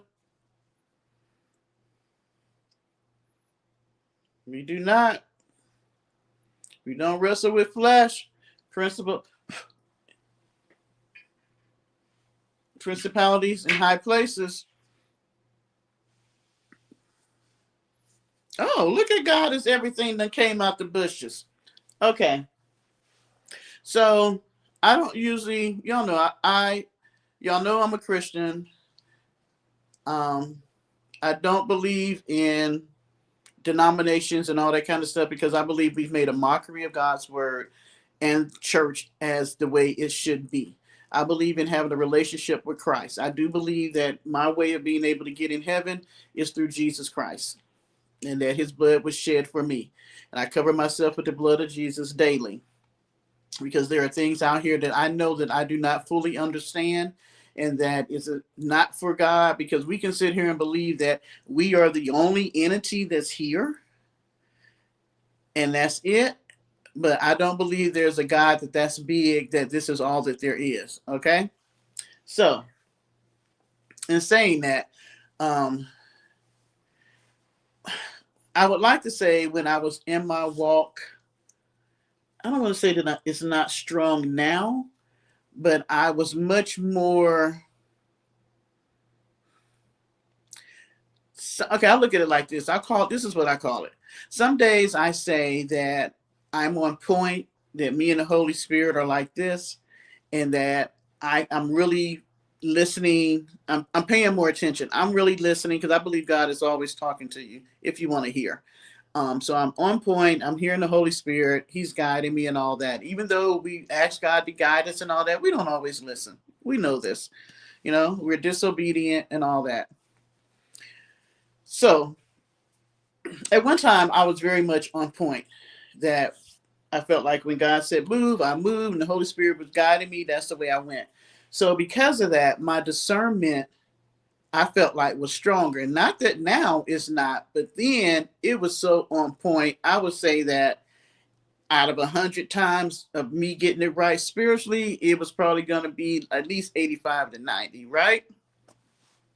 So one day I'm driving, and for me to get on the highway, like from where I live now, I have to go underneath the overpass, and then you stop, and then you get on the highway. But underneath the overpass, there's a lot of times there's homeless people and a lot of veterans because the VA is like right behind the overpass, and so you have a lot of veterans that be out there in their wheelchairs and have their little signs saying, you know, for money or whatever, which kind of pisses me off because I know they're getting a paycheck and most of them have a home to stay in, and yet they're still out there begging for money. But I'm sitting there because right underneath the overpass, there's a light, and then you cross over and get on the highway. So we're sitting there at the red light. I look over and I see it's like, it's not a person. It was like a dark entity. I don't know. It was freaky. It was scary. It was shaped like a person, but I didn't really see a face and all this. All I know is it freaked me out. And when I looked back, it was gone. And all I wanted to do was just zoom through, but I couldn't because there was other cars in front of me and I'm waiting to go through the red light. Well, for the light turn green and go. It freaked me out. So I'm thinking, you know, sometimes how you look and you think you see something and then it's not there. So you think it must be just me, right? One time. Second time, I'm at the gas station. I get out, I'm pumping gas. There's somebody on the other side pumping gas too. So, you know, I don't always talk to the person on the side, but I'm pumping gas in my own head. And the person that's on the other side looks over. It's a female, it's a woman, older woman. She looks at me. She says hi, but it's not a woman. It was like this freaky, reptile type of, I don't know, but it was like only for a moment. It was like sort of like what the lady said. It was like I seen the face, and then it was almost like I shouldn't have seen it. So it was almost like it shook and said, "Hey, let me put back on my human face." Oh my gosh. I didn't even finish pumping my gas to where I wanted to go. I took that thing, the hose out of my car, put it up there, and I got the heck up out of there. I was like, what the heck was that? It freaked me out so bad because I was like, I knew that I did not see a person. And then when I looked back, it was like this woman. And I was just like, I don't know what the heck this was. And I was praying all the way home. I was like, God, I don't need to see this because I've never been a person to say, hey, I want to have discernment of spirit. I want to see what's going on in the spiritual realm. I want to know what's going on around here. Nope, nope, nope. I never was that person. Second time. Third time, one of the brothers and sisters in our church, young couple, were married. She was pregnant. They got into a fight. We had been at another church service. It was in the evening, Sunday evening. And so I was married at the time. And so, no matter of fact, it was after church. We were supposed to be going to another church service. Our pastor had to preach somewhere. And so she said to me and my ex, would we go over there, see what was going on at their home? Because the wife had called. She was crying. She was pregnant. Said she had to call the police. So we said, okay, we would go over there in lieu of her going to see what was going on. Oh, Martina, it did. So me and my ex get over there. And so when we get there, his mother and father are there too. Well, first of all, when we pulled up, it's like the apartment is here, building. We pull down the street and the police are putting him in the car. So we get out and we're trying to talk to him, see what's going on in the police. And of course, the police are like, we need to back up. They were going to take him in. He was getting mad at us and trying to tell us that we were like going against him. I don't know. He was just upset. He was trying to say that we was going against him by being there. I don't know. So we went to go to the apartment to check on the wife. When we pull around to the front, his mother and father were walking up to the apartment. They had came from a funeral. They both was in all black. She on the hat. I would never forget. She on the hat, black suit. So we pulled up in front. We're getting out of our car to go because we knew that they were not the nicest people, even though they were supposed to be Christians. So we go to make sure that she's okay because she's pregnant and all that. The mother turns around and looks at us and gave us, she never liked us anyway, gave us this evil look. But when she looked, it was not her. It was like that same face that I seen at the gas station. It was like this creepy, ugly, I don't know. It's not human. It's not animal. It's like a mixture of the two, but it's not like a mammal. It's more like a reptile or something. And I was like beating my ex. I was like, did you see that? Did you see that? He was like, yeah. I was like, I'm not going in there. What is that? And he was like, Deborah, we got to go in there. We got to see what's going on with her, blah, blah, blah. I was just like, what was that? Did you see? And then the thing was, when she turned around and looked, this was the thing that freaked me out. She turned around and looked at us. The thing that turned around, licked his tongue out at us. I was freaking out. So I'm praying all the way up there. I end up getting into it with not her, but the husband. Matter of fact, the God in me came up so strong that I threatened to beat up both of them when we was in the house. I think it was more because I had seen that thing that was on her, and I was determined that it wasn't going to hurt the woman that we was going to check on, and it wasn't going to hurt me and my ex. And he was like, what was going on with you? I was just like, hey, the God in me rose up because I told him that I was going to beat their butt up, and man, it got real ugly. Them two old people had to leave. Now I'm probably their age now, but yeah. Third time. And it was the fourth time. I'm trying to think what was the fourth one I was going to tell y'all. That was the third time. Oh, fourth time was before I became a Christian. Well, I'm trying to think. Yeah. I was teetering on, at this time in my life, I knew that I had some things that I was trying to deal with myself. My son had to be about 5, 6 maybe. And I was just like, God, I just need peace in my mind. And that's why I became a Christian, because I was like, I was running from these things that I needed to deal with. I had been trying to deal with them on my own. It wasn't working. And I was just like, oh my gosh, if I would just give my life to Christ, would you give me peace? So I was in between in that stage of me asking God to give me peace in my mind, emotionally, and all this stuff, so I could get myself together, so I could be a much better woman, a mom, and all this stuff. But I hadn't actually gone to church yet and given my life to Christ. I was just doing this conversation, talking to God at home. So I was dating this guy. He was younger than me. I had met him at a car show. I don't know if y'all have them where you at, but like down here in the summertime, they like to do that where they'll meet at a place and everybody bring their cars, or sometimes it's motorcycles, and they'll just be out in the parking lot showing them off or whatever. There'll be food and alcohol and all that. So I went with my girlfriend, and I'll never forget this night because I went with her. She was dating this guy. He thought he was all that BMW convertible and all this stuff. So we go. He brings a friend with him. I don't even know who this weirdo was, but we in the back seat and he had a gun. I was tripping. I was like, oh my God. I told her when we got out the car, I was like, I don't even know who the hell this person is. But I tell you what, y'all taking my black ass back home, and I'm not ever going any place with you with a man ever again. So we're down there walking around. I ended up meeting this guy. So we ended up hanging out. We were dating for a bit. One night, now I'm not a person that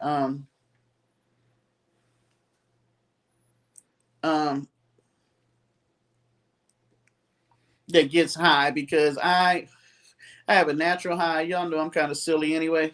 So to get high, it takes me, I can drink because I know when I need to stop. When I smoke, it's like you can be here and you can be there. So I never like smoking marijuana or whatever. But I've dated guys who did. So he used to he didn't really drink. He got high.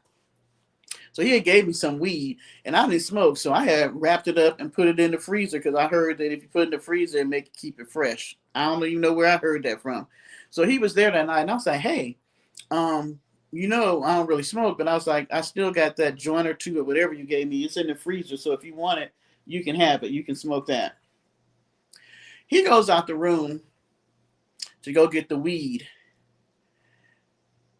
But when he left, I was laying in the bed. But when he left, it was like, because he was a dark skinned guy. But when he left to go out the room, it was like a tail was attached to him when he went out the room. It wasn't a person that went out the room. It was like the backside of, I don't know, something demonic, and it had a tail. I was freaking out because now I'm thinking, and see, I have been drinking, so we had went somewhere. I think we had went out to play pool with some friends of ours. So I'm about toe up. And I'm looking at this thing that go went out my room, and I'm saying to myself, "What the hell is this?" I'm thinking I must be tripping. I'm like, was he smoking and he blew some smoke on me, or were they smoking? I'm trying to remember, was anybody else smoking around me? Am I high? Did I get a contact buzz or whatever? Because I'm like, I am in my house, and my son wasn't there because when I entertained, he would be with my family or whatever. And so I'm in this house by myself with this thing that looks like some type of monster, and this is supposed to be my man, and I'm just like, oh, I'm in the room, I am just freaking out. But when he came back, it looked like him. And so that thing stuck with me, y'all can see, up until now. And this, my son just turned 32, so y'all see how many years that's been. I was like, and at that time, I didn't know what no discernment of spirit was or any of that. I was just like, I didn't know what was going on. And so I'm going to tell you this. I can fully understand what that woman said, because there have been times that I know that I've seen something that was not a human. And I felt like maybe I wasn't supposed to see it, or they weren't supposed to show me, or I was able to see it and it tripped them out that I could see what they were and they weren't human. I know it sounds crazy, but it's true. They are walking amongst us. I'm not trying to scare y'all, but I was like, God, and I used to see people in our church. They used to be praying, I want the discernment of spirit. And I'm saying to myself, no, you don't. No, you don't. Because you don't really want to see what's actually around us. Because it is pretty scary. I was like, and I'm already a scary person by nature. So I have really always prayed for protection and all that, and the blood of Jesus to be over me, because I'm like, God, there are some things out here that we don't fully understand, and we think we do. We think we're so smart as humans, but we are not. We are not. I'm telling you, we are not. I've had some crazy stuff happen to me that is unexplainable other than my belief in God. I told y'all at one time I owned an apartment building, and at the time I was in a, and with this there's good and bad. So in the story about the apartment building, I lived in the place I was living in, literally the building caught on fire. So I had to live with my mom for a year. You don't want to go back and live with your parents as an adult. So after that year was up, I took my income tax money that next year and moved out. And so I moved into a quadruplex. And so the guy that was managing the place, he would let the grass grow up and all this stuff. And my son was small. And so went outside one day and he wanted to play outside. And I'm like, the grass is almost as tall as my son. And I was like, oh my goodness. I'm like, Lord, this man is not taking care of this place. But I did realize that it was underneath a management company for him, but I don't think he knew what was really going on. And so when I went back in the house, because I was telling my son, I was like, well, you can't play out here. We'll play in the driveway for a little while, but I didn't want him playing in the grass because it was too tall. So when I went back in the house, I'm fussing about this. And so I felt like God said to me that this time I had given my life to Christ. And so I felt like God had said to me, well, Deborah, if you can do better, then you buy the building And so I'm in the house talking to myself, and I'm like, Lord, you is tripping. I can barely put food in the house and shoes on my son and pay the rent. I was always late on my rent because I just didn't make enough money. I was just one of these people at that time. Um, I was in that gray area. I didn't make, I made too much money to get benefits like food stamps, any type of assistance, but I didn't make enough money to cover all the bills. And I'm talking about basic bills, electric, water, food and all that stuff. So I was just like, buying an apartment building, I know you tripping. But like I told y'all, I was one of these people that if God said it, then he must have known what he was talking about. So that day I texted my landlord and I said, hey, I know this is going to sound crazy. I told him the situation, and I was like, so God told me to ask you, do you want to sell the building? And he was like, no, he had gotten it in an estate sale. He's paid little or nothing for it. He had just gotten it, hadn't even had it a good year. He was like, no, he wasn't interested in selling. I was like, okay. At that time, I worked at home for Blue Cross and Blue Shield. And so it was a Sunday. So I had to go in, pick up my work, turn in the work I had already completed and all that. By the time I got back home, I didn't even have a cell phone at that time. Even though cell phones were out, I just didn't want to buy one. So when I got back home, I had a message on my phone and he was like, hey, when you get a chance, give me a call. Called him back up. He was like, you know what? After we talked, I did some numbers, crunching some numbers. And he was like, you know what? I would be interested in selling you the building. Now he wants to sell me the building. I don't know how I'm gonna pay for no building. I can't buy to take care of the bills that I got, let alone talking about buying a building. And my credit was shot to hell. I think my credit probably was like 300, probably somewhere in there. So now I'm sitting there like, okay. And so I told him, I said, hey, I don't even know how I'm gonna do this. And so he was like, well, you think about it, get back with me. So then I'm looking at my winning check, my credit, blah, blah, blah. Long story short, got back with him. And he was like, well, I tell you what, why don't we do this? We'll do a lease to own. That's when I first found out that you could do that. And so for 1 year, you will manage the building, take all the rent and all that, send it to me. And then that way we will show that you've been managing and you're taking care of it and all that. And then we'll just roll it over into your name. So that's what we did. Long story short, I ended up purchasing the building. In that year, I was able to rent out the place and all this stuff like that. Rented out, I don't know if I told y'all the story, rented out the place next door to me to a lady with 2 children. Well, because I worked at home, her children were latchkey kids and they were younger. The son was a little bit older than my son, so maybe he was 8. The daughter was around my son's age, about 5. So they would come home by themselves, but she wouldn't get home till like 7 o'clock at night or something like that. So I started, because the type of person I am, I started when they would come home, I would let them come over. They would eat snacks with my son, do their homework. And then because she would be late, a lot of times, whatever I cooked, I fed them too. So I kind of got to know her because of the children. Like for Easter and stuff, if I did Easter baskets or whatever, I did some for them too.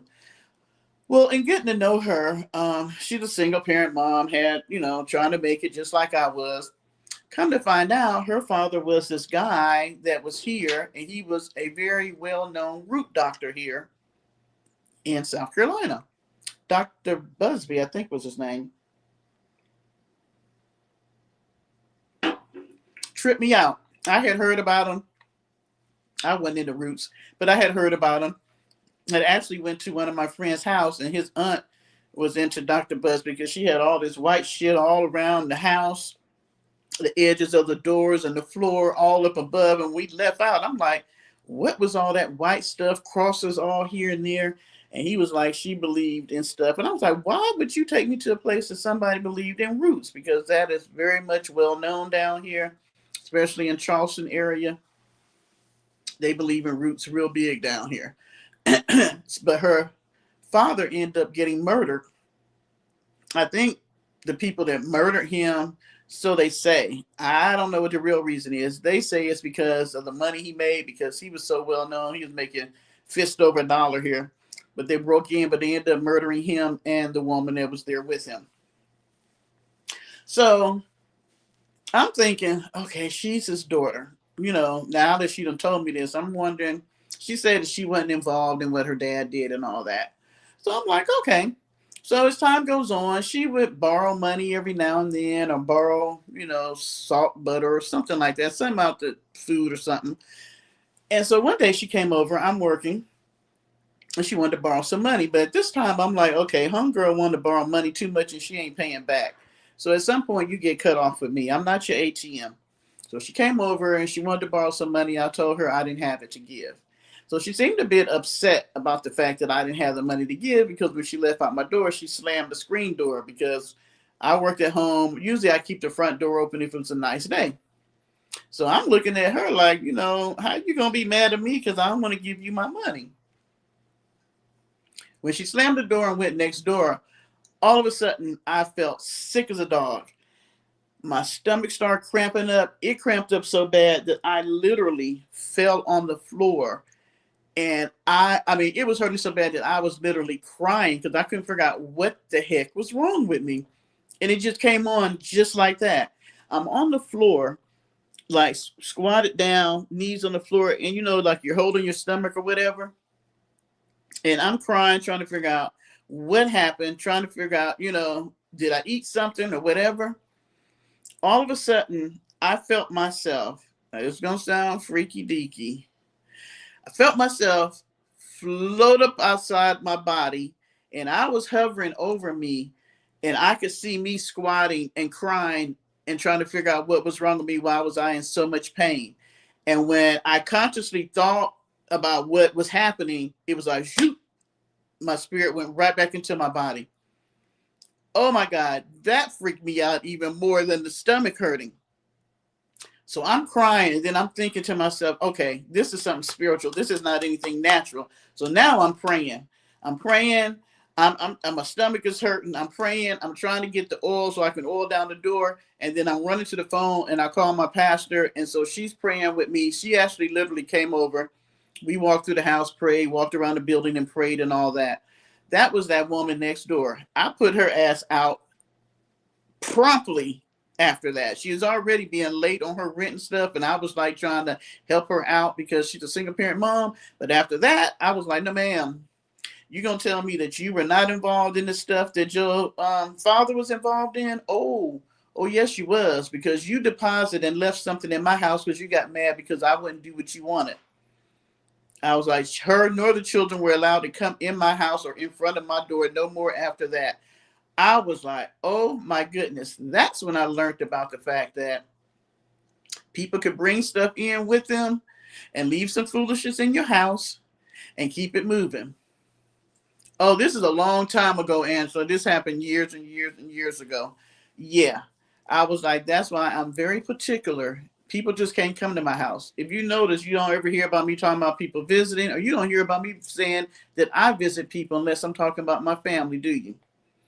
Because I'm very particular about people coming in my house and changing the atmosphere and the spirit in my home. Or if I come to your house and your spirit and atmosphere is messed up, I'm going to leave. Even if I step on your doorstep and it's like that, I'm going to leave.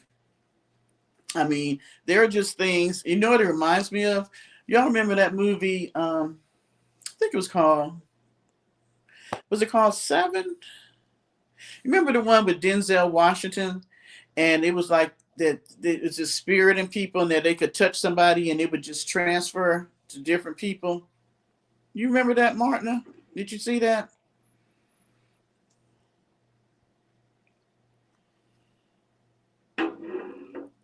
It is so true. Somebody, if you ever notice that you can be around somebody that you know and they can be complaining, and the next thing you know, you'll start complaining. Or you can be around somebody and they be all down in the dumps, and they'll call you. And you have a friend or family member that call you and they're just complaining and they're sad and all this stuff is going on. And when you get off the phone, you feel really bad, even though when you start the conversation, you feel good about stuff.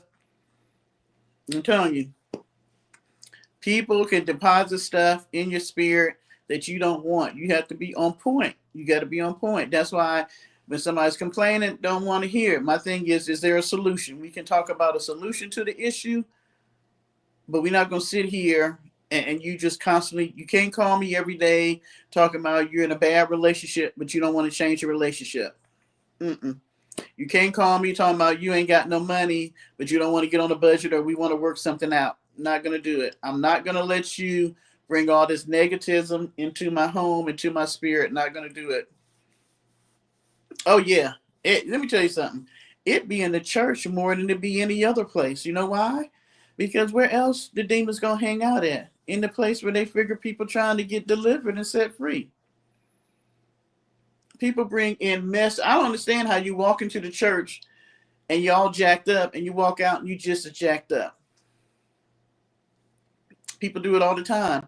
What's it called? The Seven Signs? It was with Denzel Washington, and his brother was like a special needs. He had a son. What was the name of that movie? Seemed like Seven wasn't the name of it. I can't think of the name of it. Anybody that's a Denzel Washington fan might remember. But I'm telling you, you have to be on point. And so when I seen that TikTok, I'm sorry, I done went down a whole rabbit hole here, but yeah, it just reminded me of all these different things that I know people don't necessarily believe in a God. I know people believe in all this other stuff. All I'm going to say to you is that there are things here that we don't understand that we cannot even explain ourselves. And people try to, deja vu, or all these other names that we give it, um like intuition and all this stuff like that. It's just the spirit trying to show you, something. You can go someplace and feel and say, maybe I shouldn't be here. Maybe this isn't the place for me to be. Because you ever went someplace and you already felt like maybe I shouldn't go. Somebody might invite you to something. You'd be like, I don't really want to go. I don't feel like going, but you go ahead and go. And when you get there, you have a horrible time and something happened.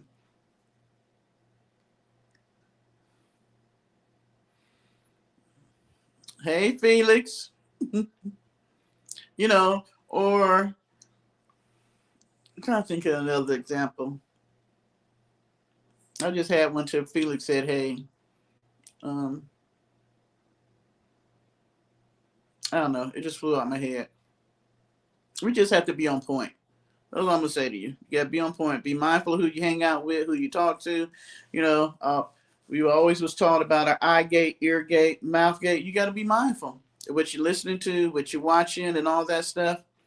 Because it is true. That's why I don't watch scary movies. People laugh and joke with me. I don't. And I'll tell y'all when we talk about movies, I'll be like, first thing y'all hear me say, is it scary? Because if it is, no, not John Q. That's the one where his son was sick in the hospital and he took over the hospital.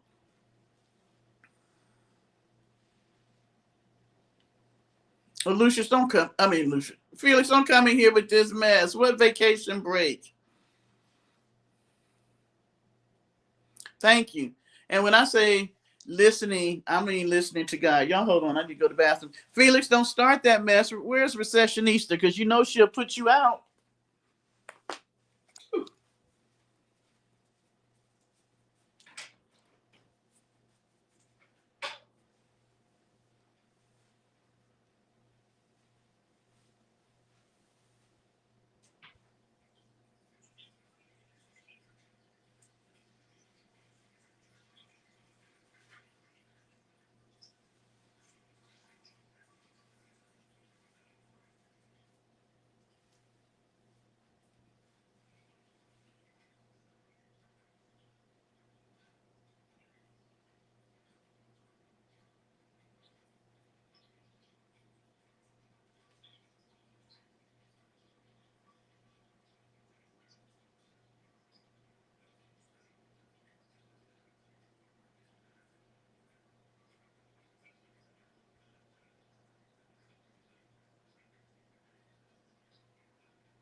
Sorry, y'all.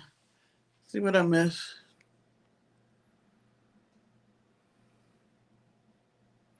Who's that? Zudgy? Hi.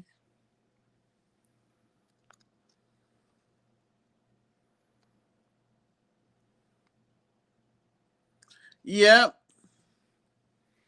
Yep, Angela. And it's funny you say that because when my son was in school, you know how they used to have the little scholastic stuff and the book sales where, the kids could buy books at school and all that. And that was just something they wanted to do in elementary school. So I gave my son the money to get some books.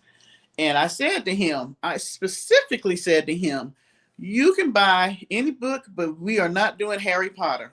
Because he knows when my son was being raised, let me tell y'all something. I did not have cable TV until he was in middle school. Anything he watched was something that I approved, Disney movies and all that. And if I had known about Disney back in the day, he wouldn't have been watching Disney movies and they foolishness. But I didn't. So yeah, he could watch whatever I had on. That seems so long ago. VHS. And then he got a phone once. My ex said it was too early, but he was doing sports and all this stuff. So I got him a phone in middle school and all that. He didn't have video games. He didn't get video games till middle school. I think that's when he got his first video game. And so, I was very mindful of what he watched and all that. And he used to have the Yu-Gi-Oh and what was it called, Pokemon and all that. And when I found out that had something to do with other stuff, oh my gosh, the day we told him he had to get rid of the Pokemon stuff, that boy cried all night long. Oh my gosh, it was just a whole thing with him having to give up because I had spent a lot of money in Pokemon, Yu-Gi-Oh, and all this other stuff. And we had a big old box. He had to put all that stuff in there. He finally got over it. But yeah, he was very hurt. So he had went to school that day, and I was like, "You can get anything but Harry Potter." What did he come home with?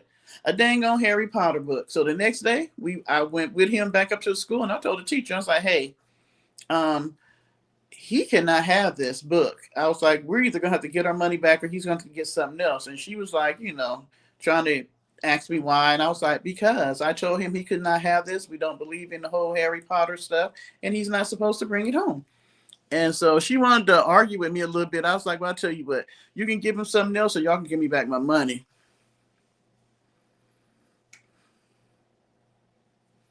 Oh yeah. Now New Orleans is one of them places that has a deep history in what's it called? Sansarecen or something, I forgot. It's like Spanish and Cuban um religion and the voodoo and all this stuff. I've done quite an extensive research on stuff that went on in New Orleans because I used to live in Alexandria at one time. And so I used to go to New Orleans and all that. And wherever I'm at, I'm always doing like a history kind of behind the place that I'm at. And then I've always been interested in learning. I'm like this. If I say to you that I don't want to be a Seventh-day Adventist or Jehovah Witness or a Catholic or something like, it's because I've studied the religion and I've decided that it's not for me, right? And so there's all these other things that are offshoots of these main religions. And so we need to be mindful of where some of all this stuff comes from, what people believe in, where you're at. You just have to, because if you're not, you get yourself involved in something and you don't know you're involved in it. You know what I'm saying? You can get yourself involved in something and you're just innocently ignorant to what's going on where you're at. You can go to something and people are performing things and stuff that you don't even understand what they're doing. And so you just have to be mindful. There you go, Martina. I know I was saying it wrong. You just have to be mindful. Like I really started learning about that was when I started reading about Zora Neale Hurston, which is a Black female writer. And she was like, matter of fact, one of the first Black American female writers who went to Cuba. And she wrote a lot about that. And I had this lady come in my house, and she was going to try to tell me that I was demonic because I had books about her. But I was like, I'm not demonic. I don't want to be ignorant. And this woman went, and she was just writing about what was going on there. Your sister lives in Alexandria. It has changed. And so I'm like, you can be ignorant or you can be knowledgeable of what's going on. Hi to the new people. Yeah, you know what? If you really study whatever religion you believe that you're in, if you really go look at the history of it, a lot of this stuff intertwines with each other. I'm just saying, that's why I don't believe in religion. I don't believe in denomination. I don't believe that the God I serve is going to be like, okay, the Catholics here, the Protestants there, the Episcopalians there, the non-denominational. No. You believe in God and you believe in Jesus Christ. You believe in the Holy Spirit. You believe in the Trinity. I know some people don't believe in that. You know, each person gets a choice to believe in what they want to believe in. And I'm not a person that's out here trying to force you to believe in anything. I'm just trying to share with you what I've learned along the years and my experience and how I came to where I'm at now.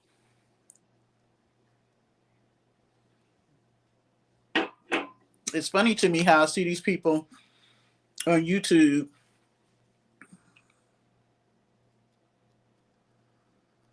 Who is Yolanda McLaughlin?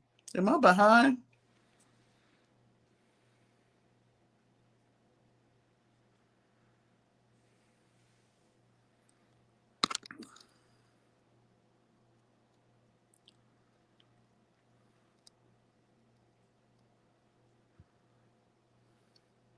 You know what, Recessionista? You fired. You are so fired tonight. We're not telling you what we talking about.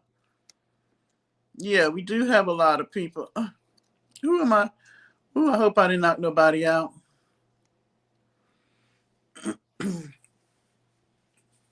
I hope I didn't delete somebody by mistake.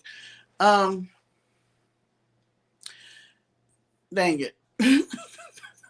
Okay, what I was gonna say, I was talking about denominations, and yeah, I don't think there is one in heaven. I think that you just got to be sure in what you believe in. You know, and it's funny. I know what I was gonna say. I see people out here on YouTube, and they're supposed to be Christians, and they call themselves preaching and all this stuff like that, and they're sending people to hell, and you can't send nobody to hell. Any person that decides to go to hell is because they made a conscious choice to go to hell. Okay? Just like if you go to heaven, you made a conscious choice to go to heaven. I can't cast you to hell. I ain't got a hell to put you in. I ain't got a heaven to put you in. So these people out here trying to pray and put people in hell. And see, that's what I'm saying. They want to use God like he's a sugar daddy, and that he's going to do all the stuff you want done to other people because you hadn't learned how to be an adult and deal with yourself and society and everybody else intertwine with. That's the bottom line on that. But my thing is, I hear them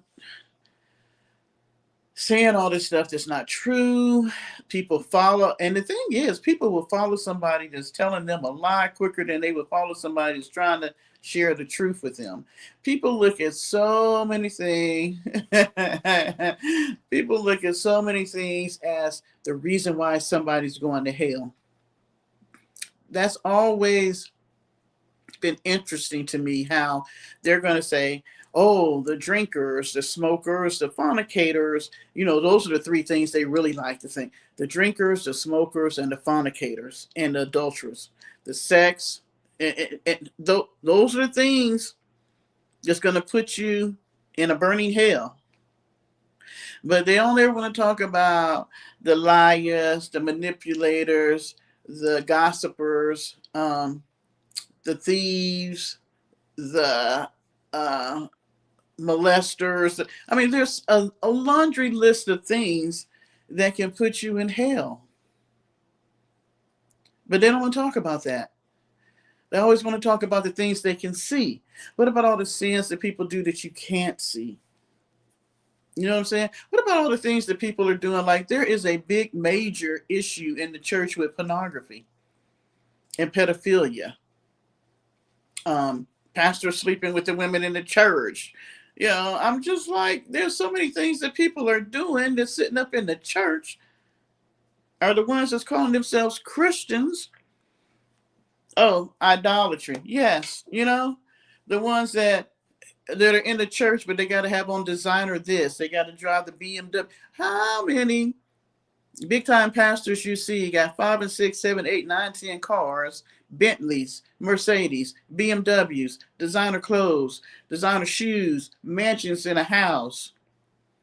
Where say you need all that to love the Lord? But then you look at your congregation and the people ain't got that. You and your family, the only ones that got it, or the ones that you like got it, the ones that work for you. But don't nobody else have it. What's wrong with that picture? You know, my job is not for me to put you in sin. Not once. Just like tonight, I named it Sip and Slurp, right? As a joke, Slip and Slurp. But do I encourage y'all to drink anything that I'm drinking? I tell y'all what I'm drinking. I may ask what you're drinking, but I say you can drink anything you want. You could be drinking coffee, cocoa, milk, water, juice, whatever you want. I ain't never said you had to drink alcohol. I said I was drinking alcohol. Y'all see me smoke. I'm not going to sit here and be a liar. That's one thing y'all ain't going to be able to ever say that I do. You may not like what I do and how I live my life, but I ain't finna be no, I'm not going to try to deceive you, manipulate you, or lie to you. I smoke, so I smoke when I drink.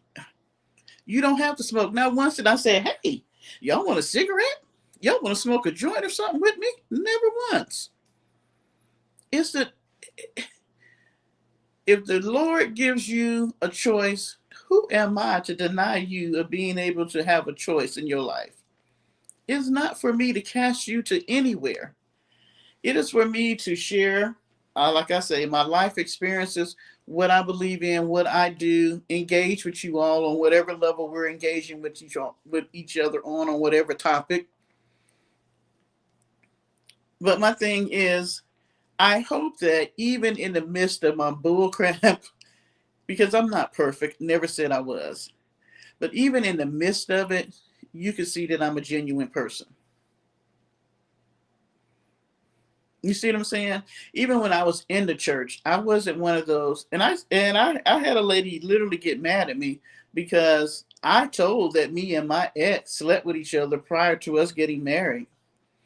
Because I was not going to be a liar to the Lord. He already knew. I wasn't going to lie to the people. I think that's the problem. People look at ministers, pastors, and the people that stand in front of them at the church, and these people be lying about the lives they have. I need to be honest about who I am so I can show you that I'm still struggling and striving to be who God called me to be, just like you. And if I can do it, so can you. None of us are perfect. So for me to be a liar, I'm just not going to be that. I'm not going to sit out here and make it seem like I'm perfect. I'm never going to sit out here and I'm going to tell everybody else's dirt, but I ain't going to tell my dirt. That I don't understand. That's why I don't understand Mac over there. How you can get on YouTube. And just like tonight, we had people that I had to literally block for the first time in StreamYard. But we had a lady from Sweden. I have somebody that watches me from Ireland. We got the people from Australia. We never know who's watching us, and they may never ever say anything. And I'm gonna get out here and tell my personal family's business, the worst of the things that they did. I'm gonna get out here and I'm gonna tell just any and everybody, but I'm never once gonna say what I did wrong.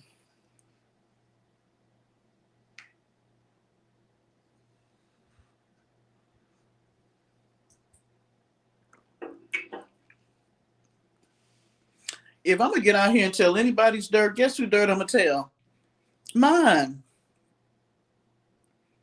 Why would I need to tell anybody else's? The only person I'm gonna have to account for is me. He ain't gonna say, hey, what was Martin doing? What was Receptionista doing? What was Polly doing? What was Mac doing? He not. He gonna say, Deborah. and then, this is how I always look at it, because, we were always told, like, in my mind, I envision that when it comes to an end, we're all going to be standing in line and we're going to be trying to get into the pearly gate. And it's like going to be this big screen. And then, like, your whole life is going to go across there like a movie. Now, I want you to think for a moment, because that's not how it's probably going to be. But hypothetically, if that's how it was, let's just say all of us were in line to go into heaven. And there's going to be a big screen that's going to show our life from the time we were a baby to the time we left here. If that happened right now, how many of y'all would want all of us to see everything you've done from a baby to right now? The good, the bad, the indifferent, the stuff done in the dark, behind the corner, all the stuff that nobody else knows is going to show up and we all get to see it. How would you feel about all of us getting to see that?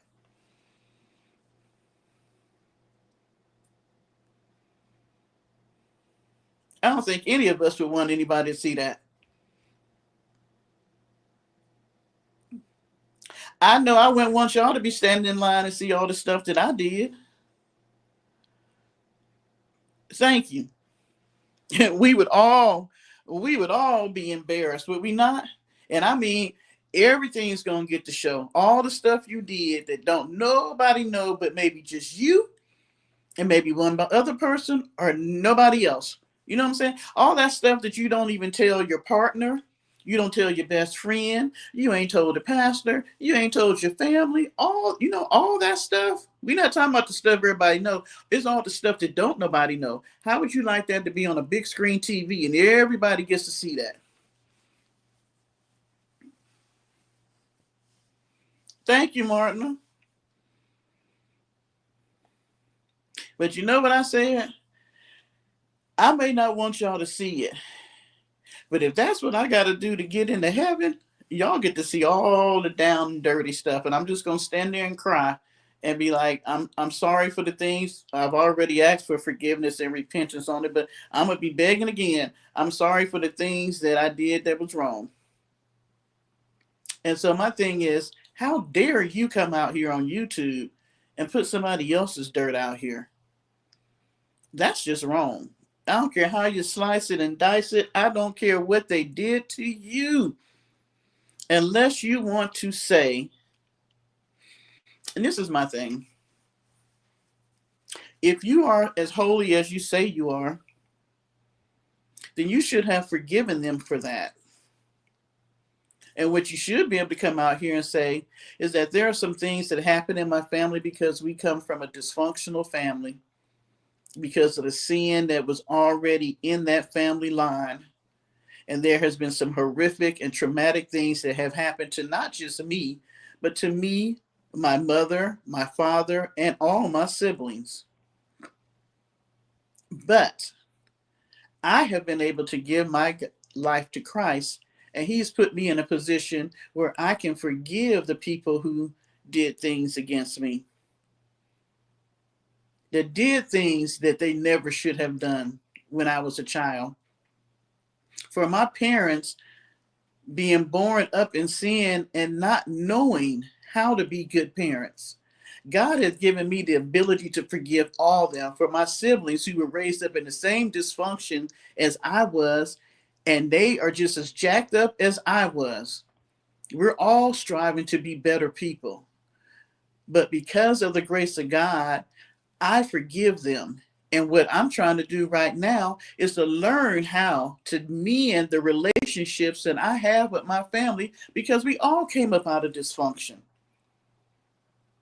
I can't hate them no more than I can hate myself, because they only know what they were taught, just like I only knew what I was taught. That's what you should be coming out here saying, not coming out here saying all this crazy ass other shit that she's saying.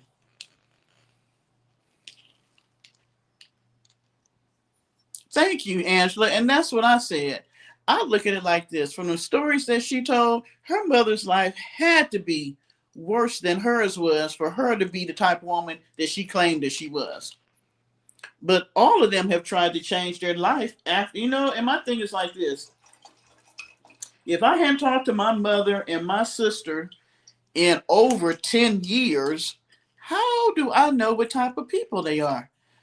How do I know what type of women they are now? People change every day. Just like she changed, they could have changed. So why are you out here throwing them underneath the bus? I'd like for her to come out here one day and say, you know what? I've been telling y'all all the stuff that my family did. I'm going to tell y'all the stuff that I did, that God delivered me from. Because I really can't tell their story, but I can tell you that this is what I was involved in, blah, blah, blah, blah, blah, blah. And that's what God delivered me from. But now, she can't do that because, I swear with some mental disorders, people just have delusions of grandeur. They're narcissistic. It's everybody else's fault. They can't take responsibility for nothing. I mean, there are just some mental disorders that just have people just thinking, I don't know, just out the box. Recessionista, I know you're gonna want to put Felix out. I don't know what Felix is talking about.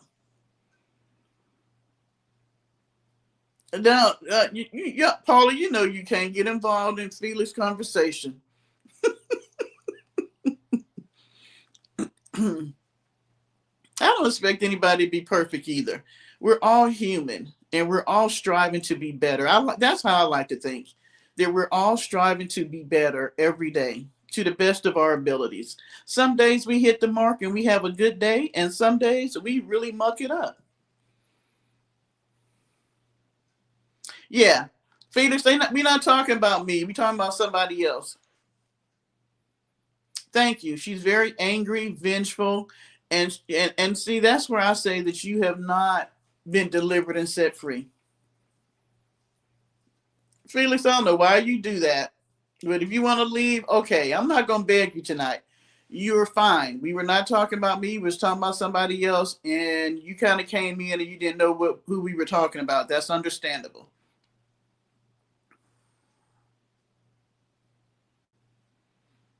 What you said?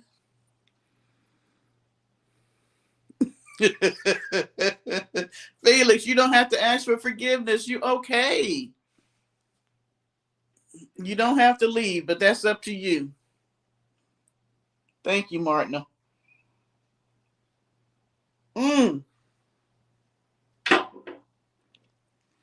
Angela, I'm glad you hit on that. Why Mac trying to act like, I keep telling y'all, Mac need to get her her OnlyFans page over there. What is with all the cleavage?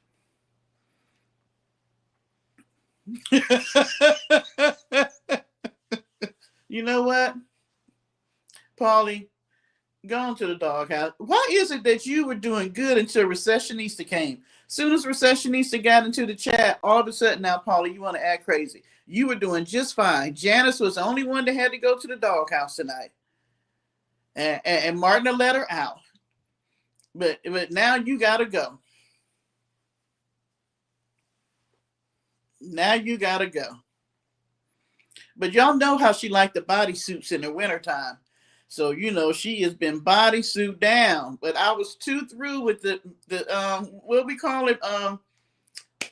Tashana gave her a name, call it Tasty Claus. Tasty Claus had on that white bodysuit and that white wig and had the cleavage all down to here. But when she had on the other day, when she had on that top and no bra and it was cold outside and the nipples were showing, I was like, what is you doing, ma'am? What is you doing? Is this the way you're trying to make some money? Just go on and get an OnlyFans page. There are men who like big boobs and no butts. It's okay. You wearing your gloves to the dog? See, that's why you're going with Paulie tonight. Janice, I'm going to send you back. I'm going to have to send you back now.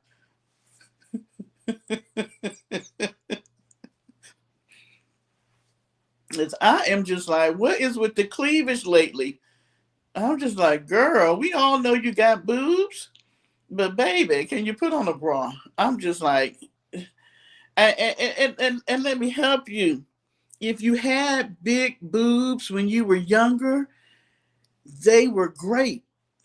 But as you get older, all of them go south. So the bigger they are, you know what I'm saying?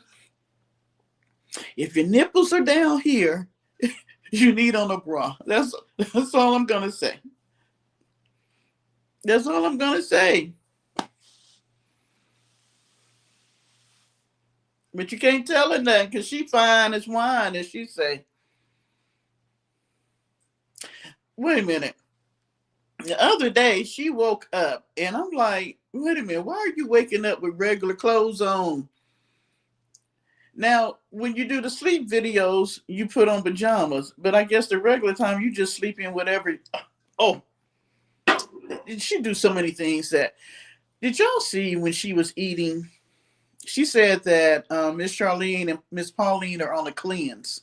I don't know why she didn't go on one with them, but she didn't. She said that she don't like to waste food, so she was going to have to eat all the Thanksgiving food. And homegirl is really trying to do that. But the other day she was doing I think it was a chit chat and eat with me or something. But she was dirty. She had paint and whatever all on her, but her hands. It was so much dirt all around the fingernails. I mean, not the underneath, but around. Like I know you can see it all in the nail bed. And she's sitting there eating and licking her fingers, and I'm just like, how do you come in the house and don't wash your hands and just start fixing a plate of food and sitting there eating and licking, and you got all this stuff on? Why is she so nasty, y'all? I don't understand.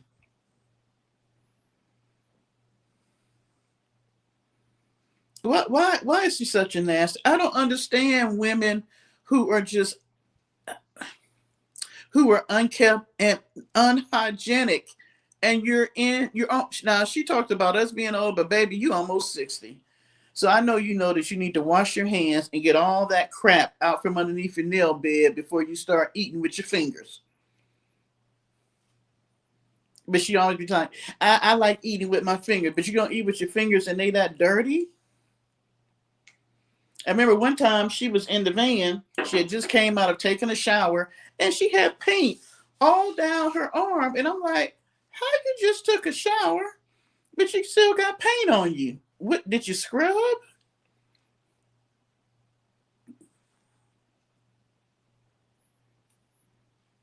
I don't understand that. What type of shower did you take that you didn't hit your arm? Yeah, I heard she back begging. You know why? Because she wants to redo the floor now in the van.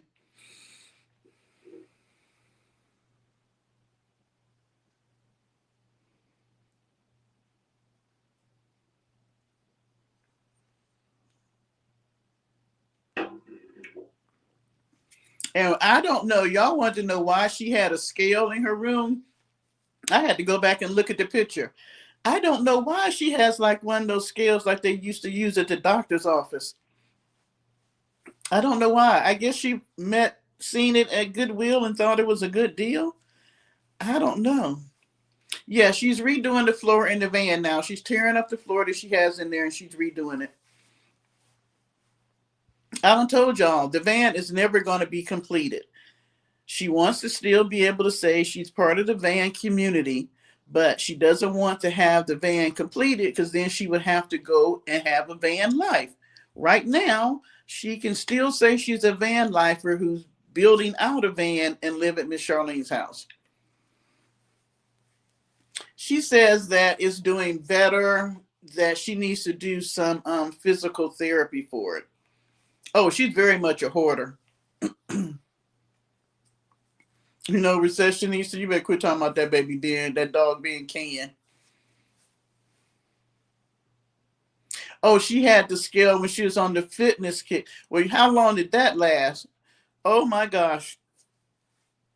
Who was that did the video that showed her falling off of the um gazelle and all that? She was, oh my gosh, she had me rolling when she was doing the exercise stuff.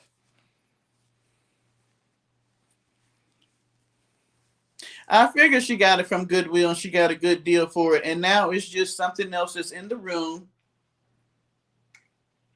That's just something else in the room collecting dust. That room is so dirty. It don't make no sense for a grown woman to be in some. Okay, and this is my biggest issue. And I don't care if she get mad, because she get mad about the stuff I say.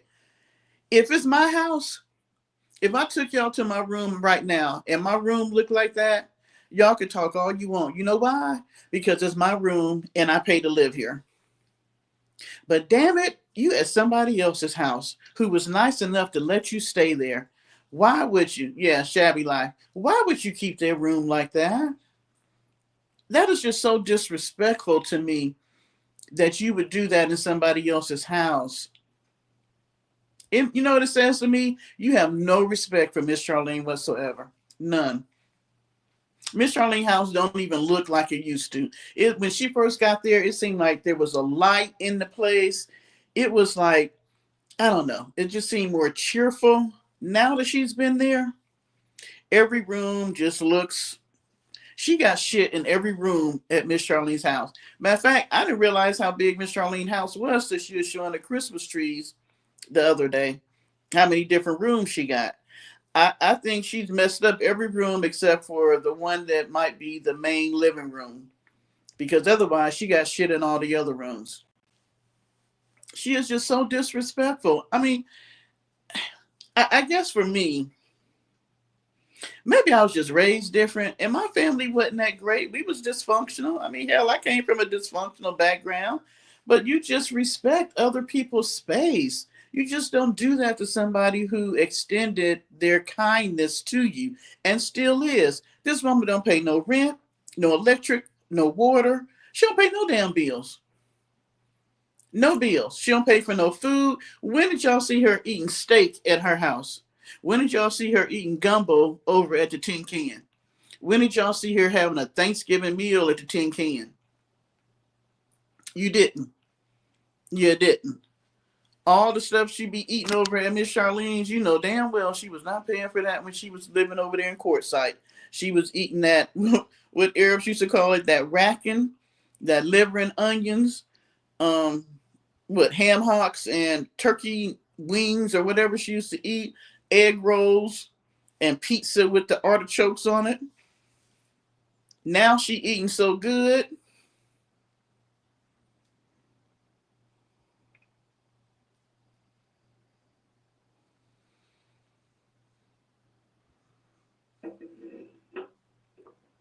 But mind you, she's the Christian. She's better than I am. She's better than everybody else. You know what I'm saying? She's the one that is holier than everybody else. But for you to be such a good godly woman, how do you do other people like that?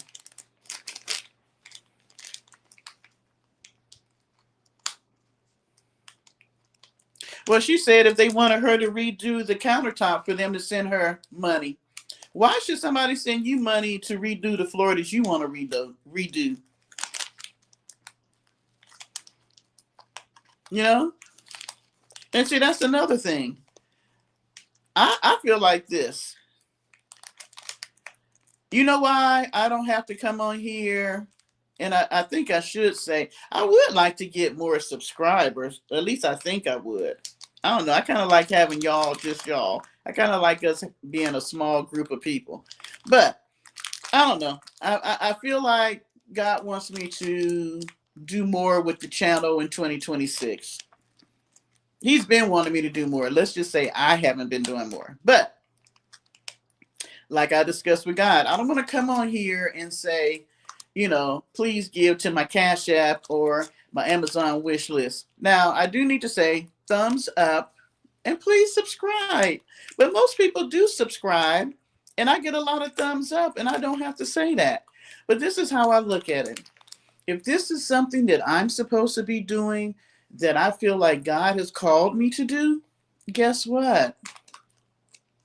I'm going to be blessed.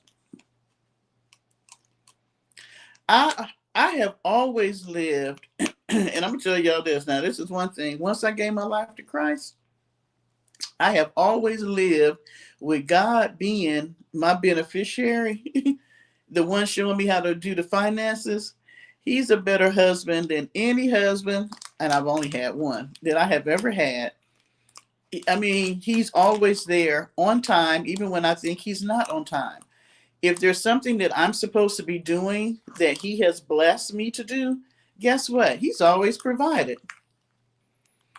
I've never had to say to somebody else, please, if you want me to do this, then you pay me $100.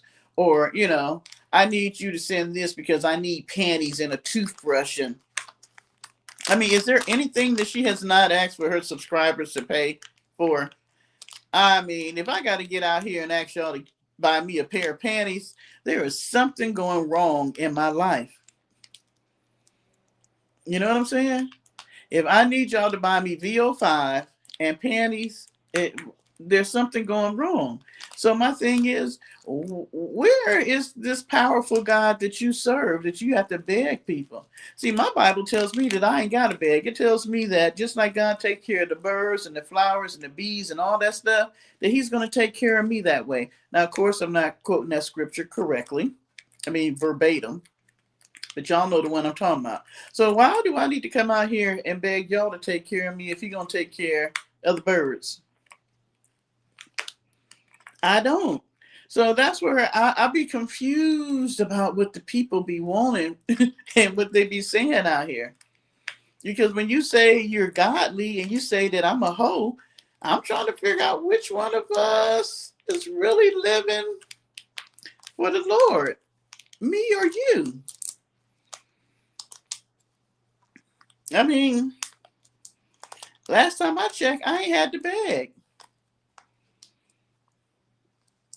I just don't. Come on, thing, open up. I don't have to beg. I don't, if I want new panties, God provides me the money to buy me new panties. If I need a toothbrush, he does that. If I need gas in my car, if I need a roof over my head, even with things costing the way they cost, guess what? The God I serve still provides for the cost of living. Hey, and recessionista, the day you see me bouncing on a man in a car, guess what? I'm be making some money off of that. Y'all ain't gonna be seeing that shit for free on YouTube. And she had the nerve to say something about that.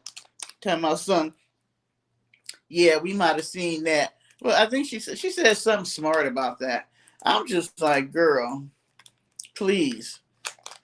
Please. You was bouncing on that man. I don't know what you call yourself doing, but she talked about her sister so bad. And I'm just like, for you to talk about your sister that bad, I have to wonder what your life was like. I have to wonder what you did. Because my thing is, if you can manipulate and beg people on YouTube the way you do, I just wonder what you was doing before you was on YouTube. You know what I'm saying?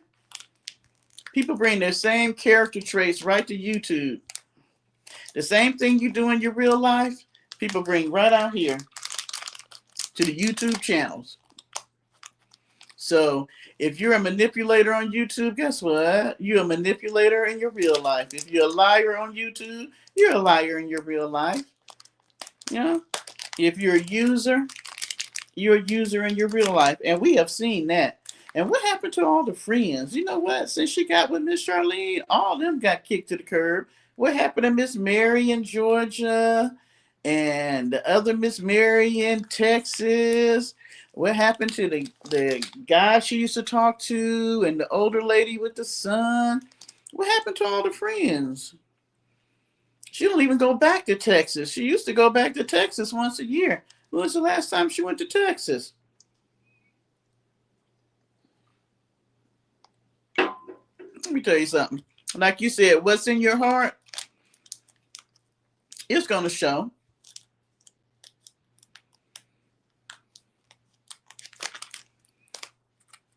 Whatever's on the inside of you is definitely going to come out.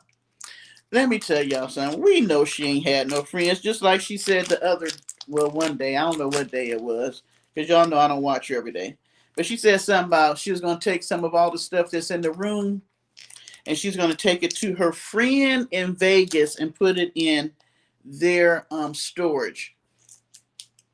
What friend she got in Vegas? I know I don't watch her every day, so maybe y'all can tell me. What friend she got in Vegas? All right, then why won't you open? Can somebody tell me the friend she got in Vegas?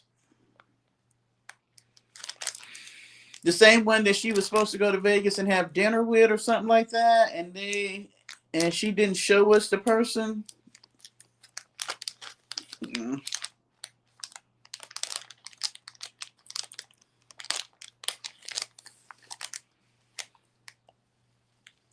She ain't got no friend in Vegas.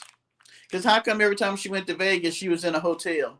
If you got a friend in Vegas that's letting you put your stuff in the storage, when they invite you to stay at their house, if you're visiting Vegas at some point, no, she lying. She ain't got no friend in Vegas. Because she like to brag about her friends. So if you got a friend in Vegas, why they ain't got no name? Oh, yeah, when she bought all them swimsuits for $1, it's supposed to be for the big lady in Texas that she never gave to her. Just like y'all remember when she bought 21 candles because Walmart had them for $1, and remember she was going to take them to the thing that they have right now at the what is it, that meetup that they have every year in the fall in Quartzsite. She was going to take them and give them to her subscribers. Did y'all ever see those candles again after she put them in the shed?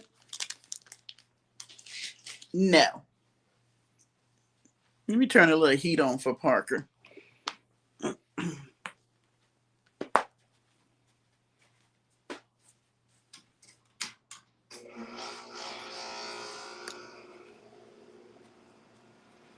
She was trying to sell clothes in Vegas.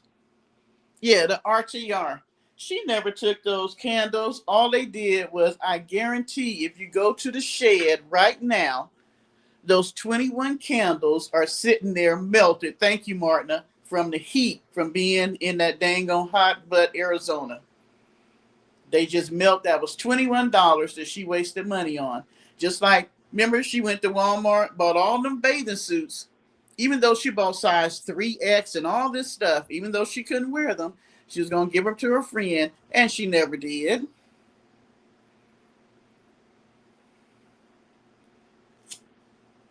Yeah, she's to use the why she's she's to wear that senior citizen place out. I mean, she's just a liar. And what happened to the electric bikes? Can somebody tell me? Remember, she got 2 electric bikes that she can't ride, but what happened to them? See, that's what I'm saying about being wasteful.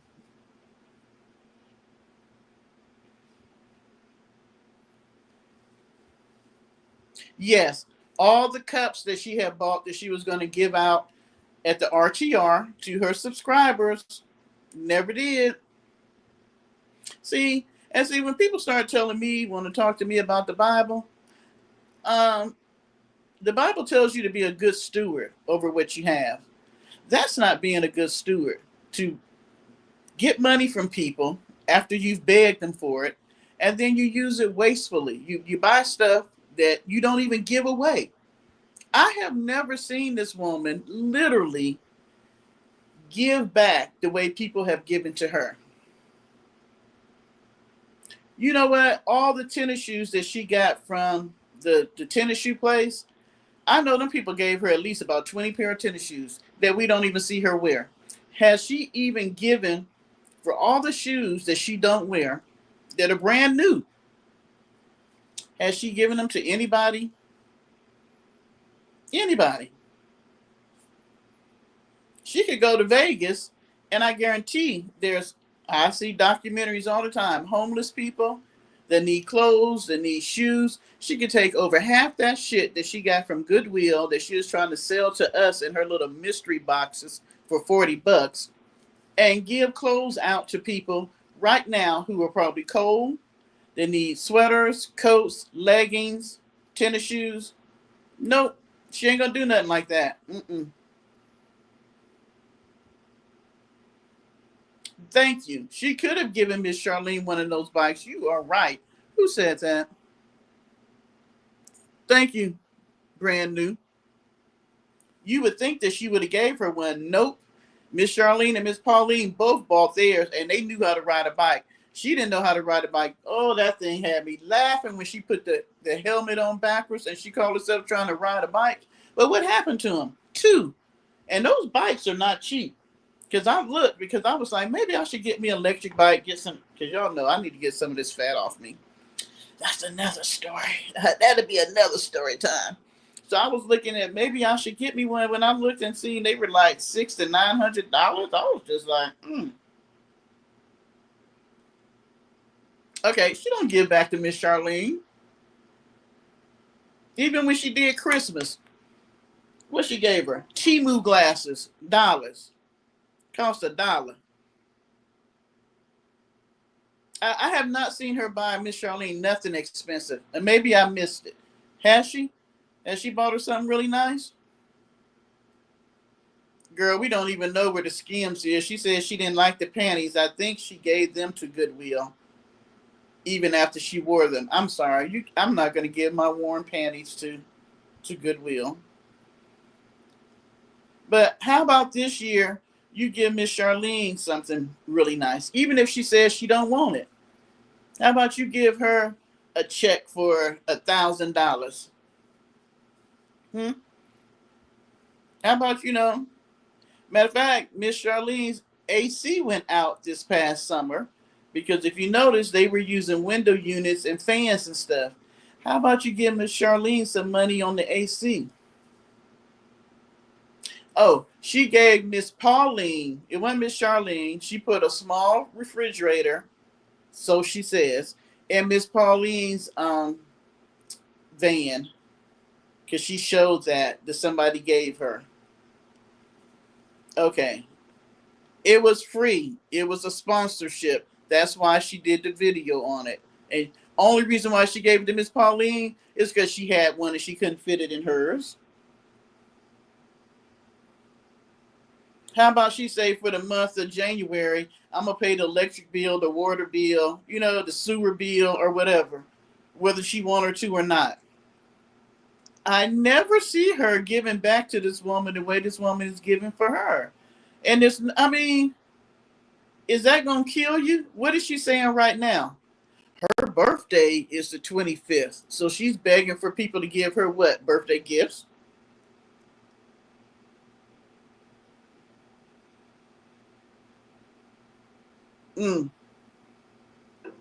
Yeah, Lovecraft. I remember when people wanted to say to her when she was in Courtside, because when she first moved in a little tin can, somebody had left a TV in there, the person that owned it before, but she said she threw it away because she doesn't watch TV. How much TV have you seen her watch since she been with Miss Charlene? She always talking about now. We watched a Netflix series. I stayed up all night to binge watch the series and all this stuff. Oh, I don't like dogs. Why? Because they lick themselves and all this stuff like that. What's up in her bed? Raven don't even want to get up in the bed no more. She was trying to beg Raven to get up in the bed. Raven was like, it's funky. I don't want to get up in there. She don't celebrate Christmas. She don't celebrate Halloween. Now you decorating Christmas trees. You decorating for Halloween. She's just a liar. She is a liar. She didn't do that stuff because, really, I think she didn't do it because she didn't have nobody to do it with. As much as she liked saying she liked being by herself, I don't think she liked being by herself. To be honest. I think that she likes being with other people. Yes, right now is the birthday season. Y'all know that. Her birthday is Christmas. You remember, I think it was 2 Christmases ago when she kept saying she was going to have the big birthday party and she was going to open up all her gifts for Christmas and she didn't get no gifts for Christmas from her subscribers. That shit was funny as hell. Because she thought it was going to be like the year before. When she was in Courtside, she had, 3 housewarming parties.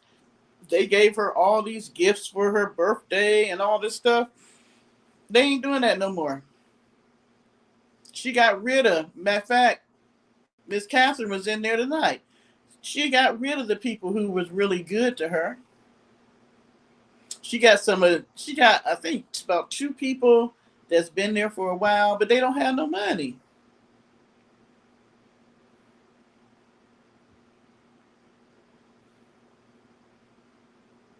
I know she will not admit that she likes being with people and she needs people and she needs friends.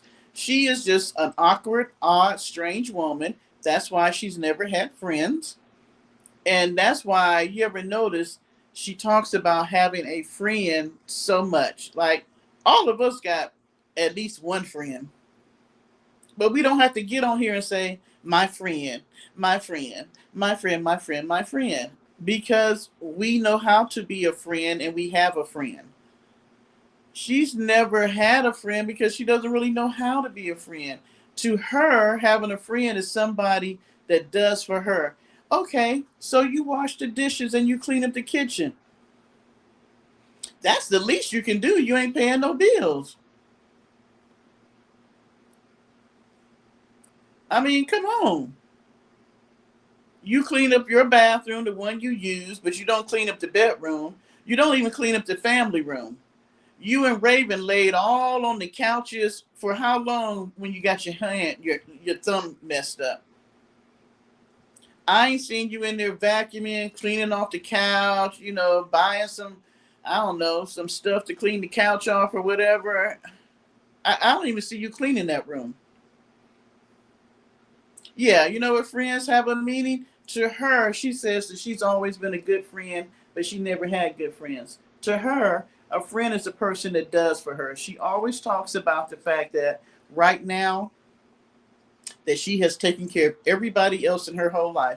It is now all about her, and she feels like the world should give back to her for everything she didn't get as a kid. Well, damn it, girl, line up. There's a whole line of people that would be in that line saying, this is what I didn't get when I was a kid, so I'm in the line so everybody else can give it to me now. It don't happen like that.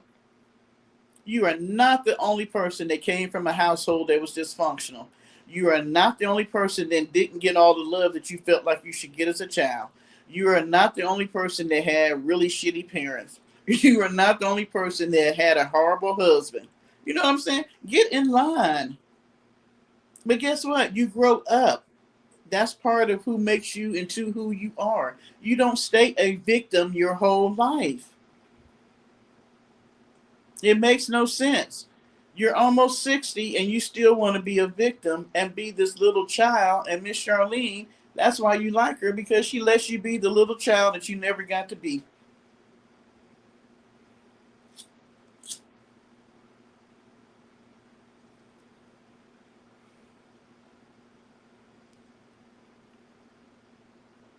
Yeah, I seen that, Paulie. Ooh, Angela. I had to do a whole video on that. No, nobody likes her cooking. Everybody has quit eating her cooking. You notice that. That she only cooks for herself now. Because she can't cook. She's not good at cleaning or cooking or giving herself a bath. I mean, for all this that she said that her mother made her do as far as cleaning and all that stuff, she's not a good cleaner or a cooker. I'm just like, I don't know. But yeah, Angela, I think that's horrible how she talks about her family, period. Not just her mother, but her sister too. That's what I said. If you're going to talk about them, talk about yourself. She never talks about herself. And all the time that I've been watching this woman, she never talks about herself. She never tells the truth about who she is.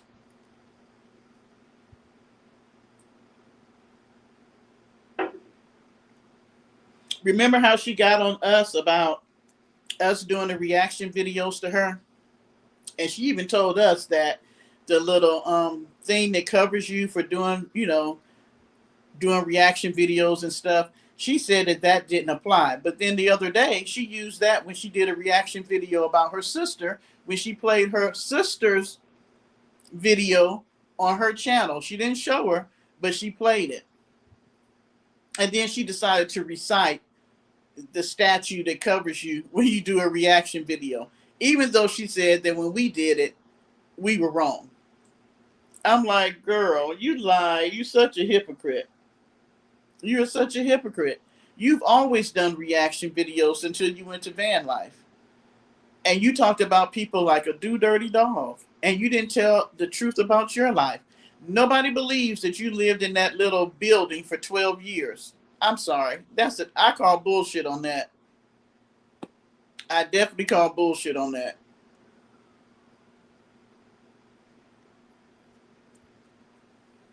There's no way you left clothes in there. And when she went and got that cami jacket, there was no dust, no dirt, or nothing on it. It was hanging there just perfectly fine. And she, oh, I like camouflage. I'm going to take this with me. She just be lying. It might have been a place you spent a night in, but you had your own, you was living in housing. Thank you. You see why she don't eat it no more? And you see why they doing a cleanse? You notice that Miss Charlene ain't been sick no more since she quit eating that bull crap.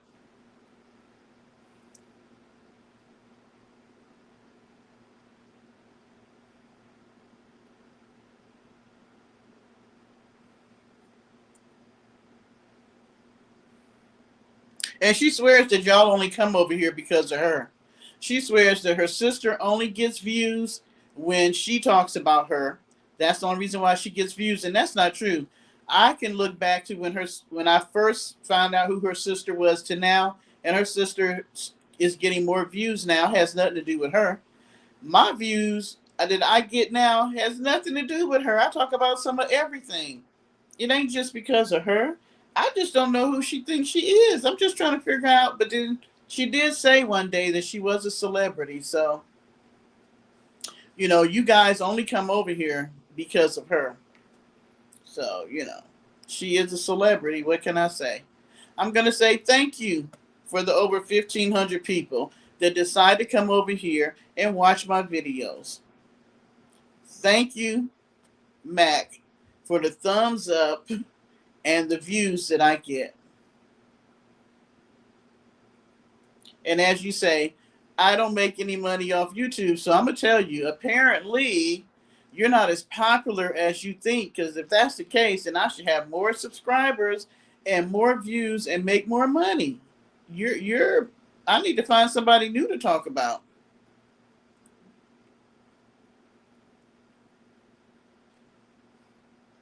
What's the New Year's resolution, Recessionista?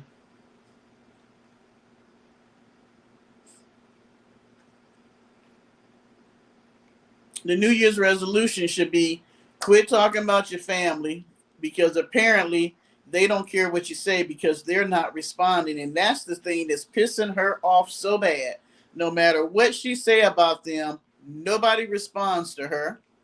I would like to give her family thumbs up on being respectable women and not responding to her. Two, I'm going to need you to wash better, ma'am. You are taking more baths, but you're not hitting all the spots. I'm going to need you to wash better. Three, can you finally finish building out the van in 2026 and get your ass back on the road? And four, can you please do something nice for Miss Charlene and videotape that? Can you do that? Let's say, what would be five? Quit talking about us. We the ones giving you damn views. Quit talking about us. If you don't like what we say, quit coming to our chats and our comments and screenshotting and putting it on your videos. Don't worry about what nobody say over here about you. We are horrible people, so we ain't gonna say nothing nice. So quit coming over here.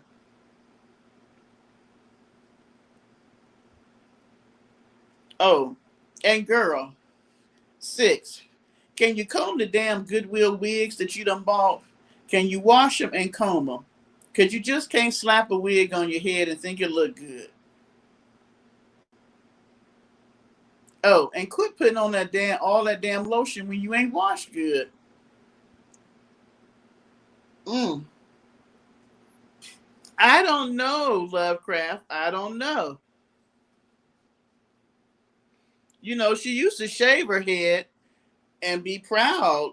And she actually got a head that looks okay shaved. But now I don't know what's going on with that. Um, I have suggested some beauty tips for her. There is hair products that she can use that would make her hair look softer. Um, and she actually looks okay with a bald head. Not everybody looks okay with a bald head. She looks okay with a bald head. Oh, seven. I don't know what you did before when Miss Charlene helped you with the Gorder, but you might need to go back and have that done again because I noticed that it has gotten big. But that's probably because you've been eating a lot of junk and stuff. And what was that? Seven, eight. Girl, if you want to show all that cleavage, just get you an OnlyFans page. Just go on to do it. She puts a cup of bleach in the tub.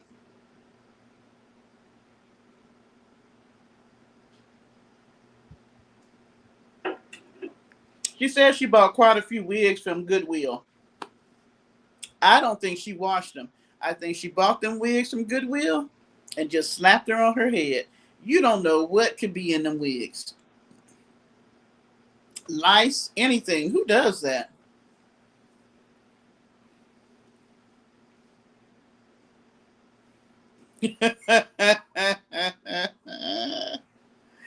Well, I wouldn't put bleach in my water, but I don't know what it would do to the vajayjay. I can only imagine. But she says she ain't using hers anyway, so but then she can stick her head between her legs and sniff her own vagina. She showed us that. And please, let's not do that in 2026. Let's not stick our head between our legs and show people that we could lick our own vagina. It's not appealing and it's not ladylike, okay? You might call me a hoe, but I tell you what, I'm not out here showing folks that I can lick my own vagina. Let's not do that in 2026. Let's grow from that type of stuff. That would be good for you, yeah. And what's with the ghost taped to the headboard? I don't understand that. Can somebody explain to me what's with the ghost taped to the headboard? I don't know what's with her and the creepy stuff like the Chucky doll, all the creepy stuff that she likes. I don't understand what that is if you're a woman of God. I don't understand all that. What, can y'all explain it to me? Maybe I missed that video.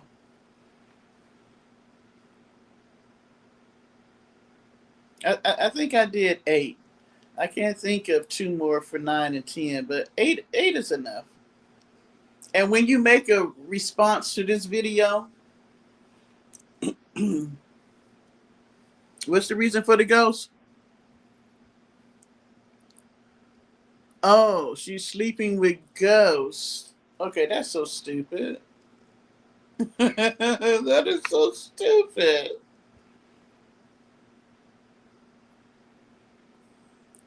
Yeah. When you make a response to this, just know we doing this out of love because we want to help you. We've been and just think, we have been faithful fans of yours for what? 3 years, 4 years.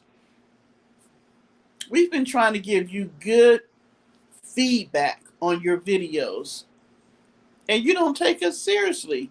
I don't understand.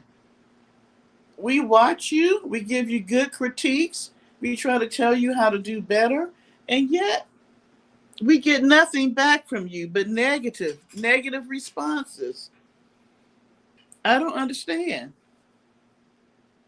We not subscribed to you, but we are your audience. One would think that you would take some of our advice. Well, that was stupid, Paulie. The ghost sleeping with ghosts. We just want to see you do better, ma'am. Oh, she says she got a job, Martina, being on YouTube. Well, we all know she does it for attention. But I'm going to say this. In 2026, can you go back to the tin can for maybe a week or two and do one of those videos of you eating the rat can and getting drunk on your Dollar Tree wine and showing out? I kind of miss those days. I do. You was funny as hell back then.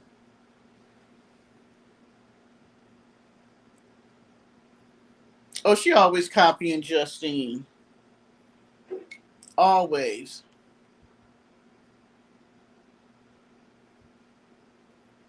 So if you could give me 2 weeks back and you at courtside cutting the food like you used to do, I'd be happy. Because she was funny as hell when she used to do the no panty dance and she'd get drunk or she'd be in the bed crying for 2 or 3 days. She was a lot more interesting back then.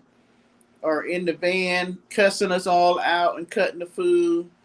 We're not going to talk about that time you went to the bench and you did all that foolishness on the picnic table.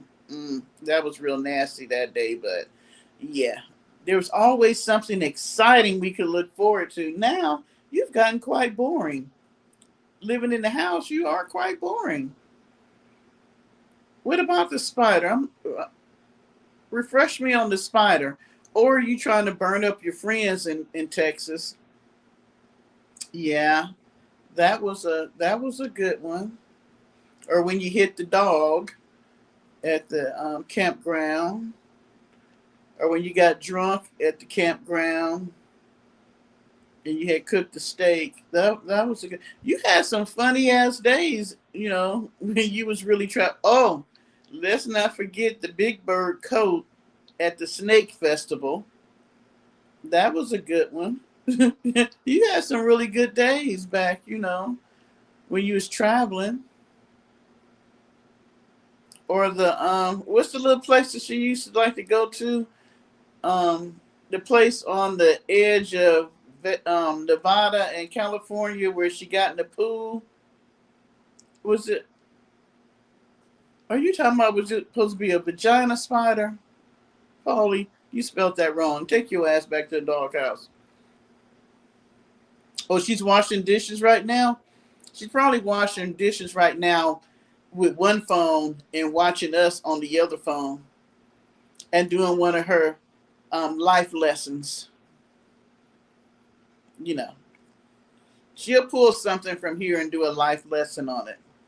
I didn't want to say that one, Lovecraft. I said the thing on the bench, that was the nastiest thing that I have ever seen in my whole life. I have never seen anything like that. And then the part that was the worst, not only did you do that, but then you told that man that you did not know. Why would you tell a stranger that's riding a bike past you that you bled out on the bench because your period was on? But then you didn't even go clean yourself up. You got in your van and you did a haul from Walmart. You showed everybody what you bought from Walmart. After you went and used some of you know how she liked the wipes to clean the bench off. Can you imagine the people that came after that might have sat at that bench and had a lunch or something or chit chatted or that was so gross. That was I'm sorry, that was so gross. I would not have even shown that. I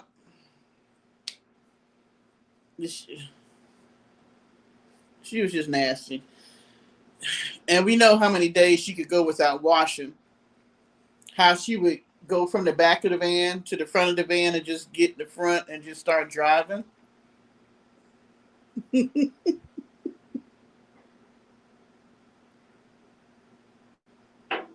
I don't know, did y'all watch her early on when she used to go to restaurants and she would order 2 meals and eat both meals?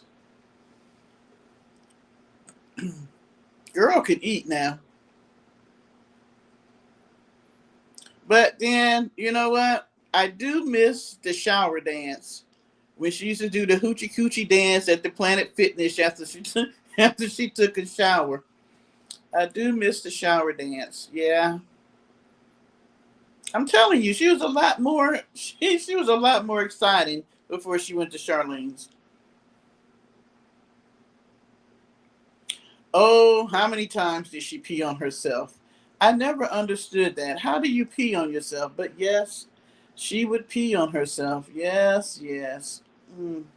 Or how she would be going to the bathroom and would just turn the camera the other way while she would still be using the bathroom and talking to people. You know, using the bathroom in her cooler. But y'all see, she done built her a toilet now. So she has a, it's still a cooler pretty much, but she got it in a cute little box. And I was like, all that damn paint and shellac or whatever she put on it is going to be going all up in your ass cheeks when you sit on it. Why not just put one of those nice, updated, portable toilets in there like other people that are in van life are using? Why did you have to build your own? I mean, you beg for money all the time. Why not get something that's, if you're going to spend money on anything, will you spend it on that? And I was watching some of the people that drive trucks. She could easily, I mean, they have this thing now where you can fill the bag up with water and you use the shower curtains around you, and on the floor you put like a pan, and the bag of water has like a shower thing on it, and you can take a shower inside your, well, they do it inside trucks, but so if you can do it in a truck, you could do it inside a van.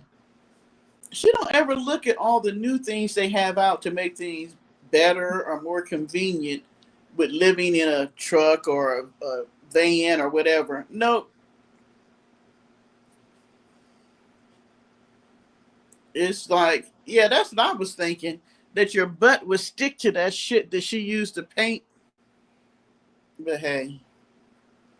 But I'm like, I don't know why. They have so many new things out that you can use if you're a van lifer and all that, that makes your life easier. I don't know why, if I saw them, that she didn't see them and tried to implement them into her van bill.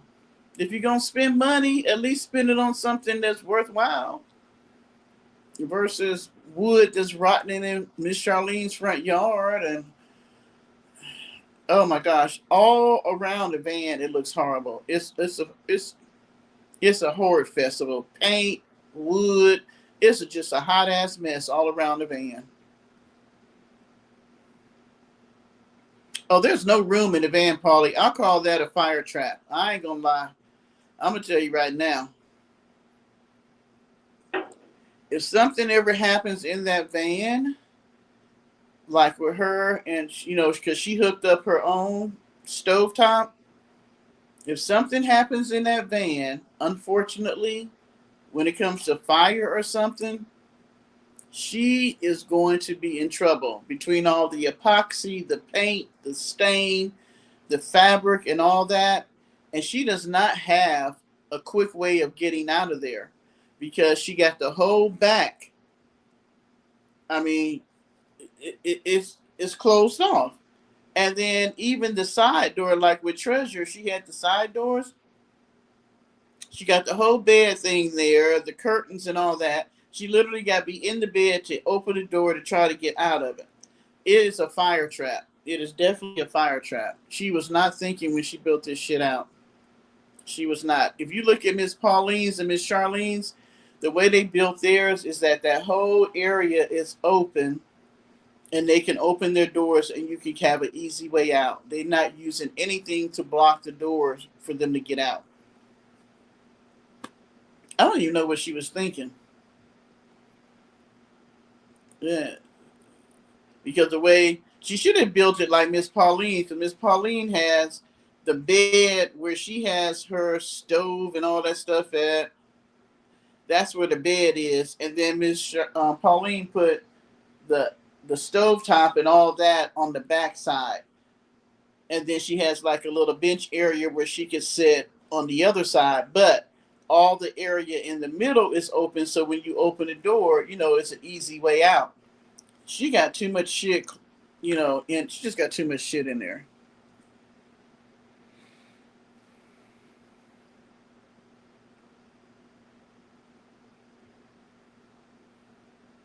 Yeah, it's a fire trap. It really is.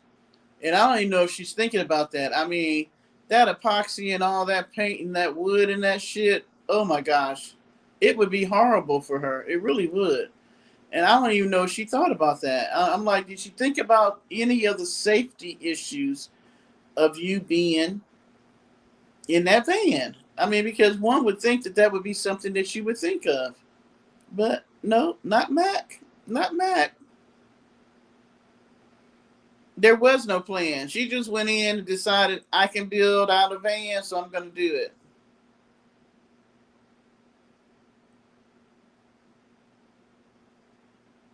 Mm.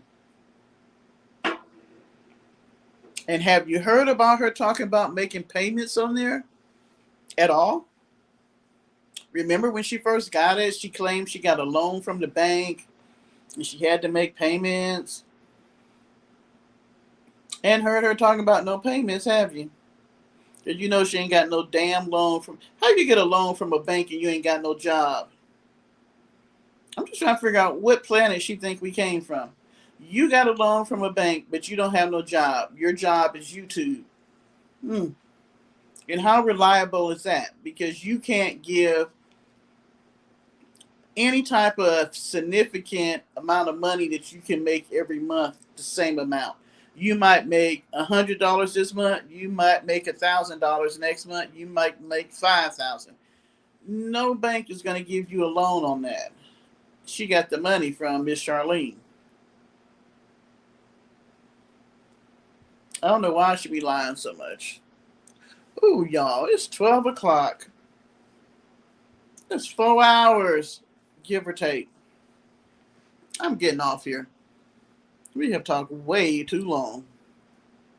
So, this is Vlogmas, what, 6? And I was late last night because I was messing with this tree. Oh, and Mr. Polly. Uh,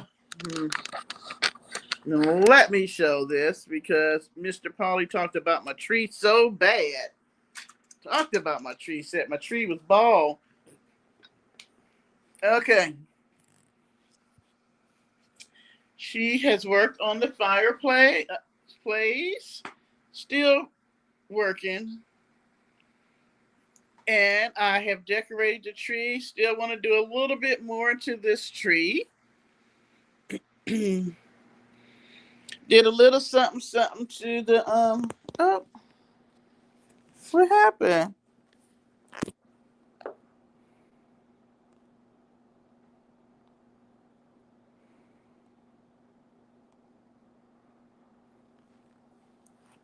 Oh my goodness, what happened?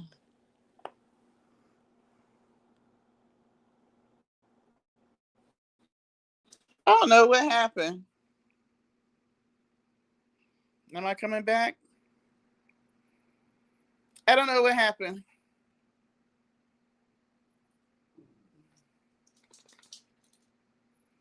I don't know. My phone is really acting up tonight. Okay, but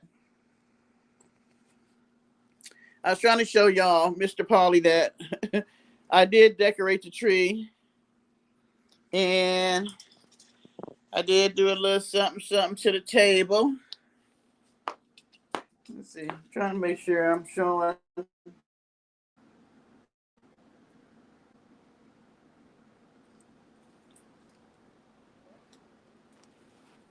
I think I'm needing to do phone, y'all.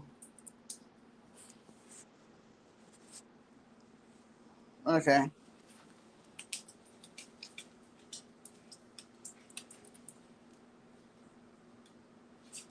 I don't know why.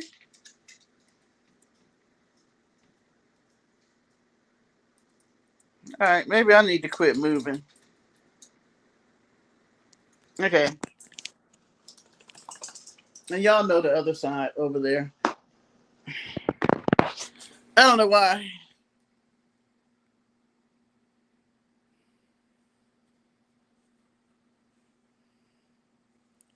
The gold tree is going upstairs. I was putting it together. It's battery operated.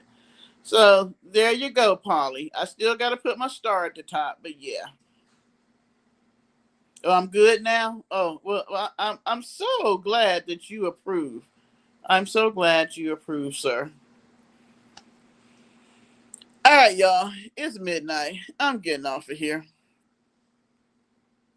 Thank you guys for coming in tonight, even the late people. Tomorrow's Saturday, right? Yeah, tomorrow's Sunday. Maybe I'll try to do it early. I never do one during the day. Maybe I should try doing a show during the day. I've done good though. 6 days in, she's done 6 days. Isn't that right, Parker? Say hi. Say hi to the people. He hates being on camera.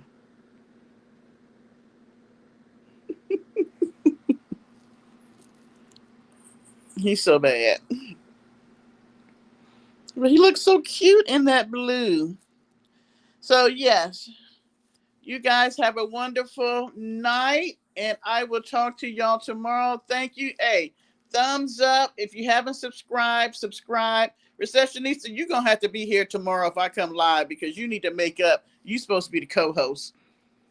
Angela, thank you for being so talkative tonight. For those of y'all who have come out of the bushes and who are now talking, I am so proud of you. Thank you. The more the merrier. Brandon, thank you. Catherine, CMAC, thank you. Long time no see. Lovecraft, you know we always enjoy when you can be here with us. And Paulie, I guess you got to get out the doghouse and go home.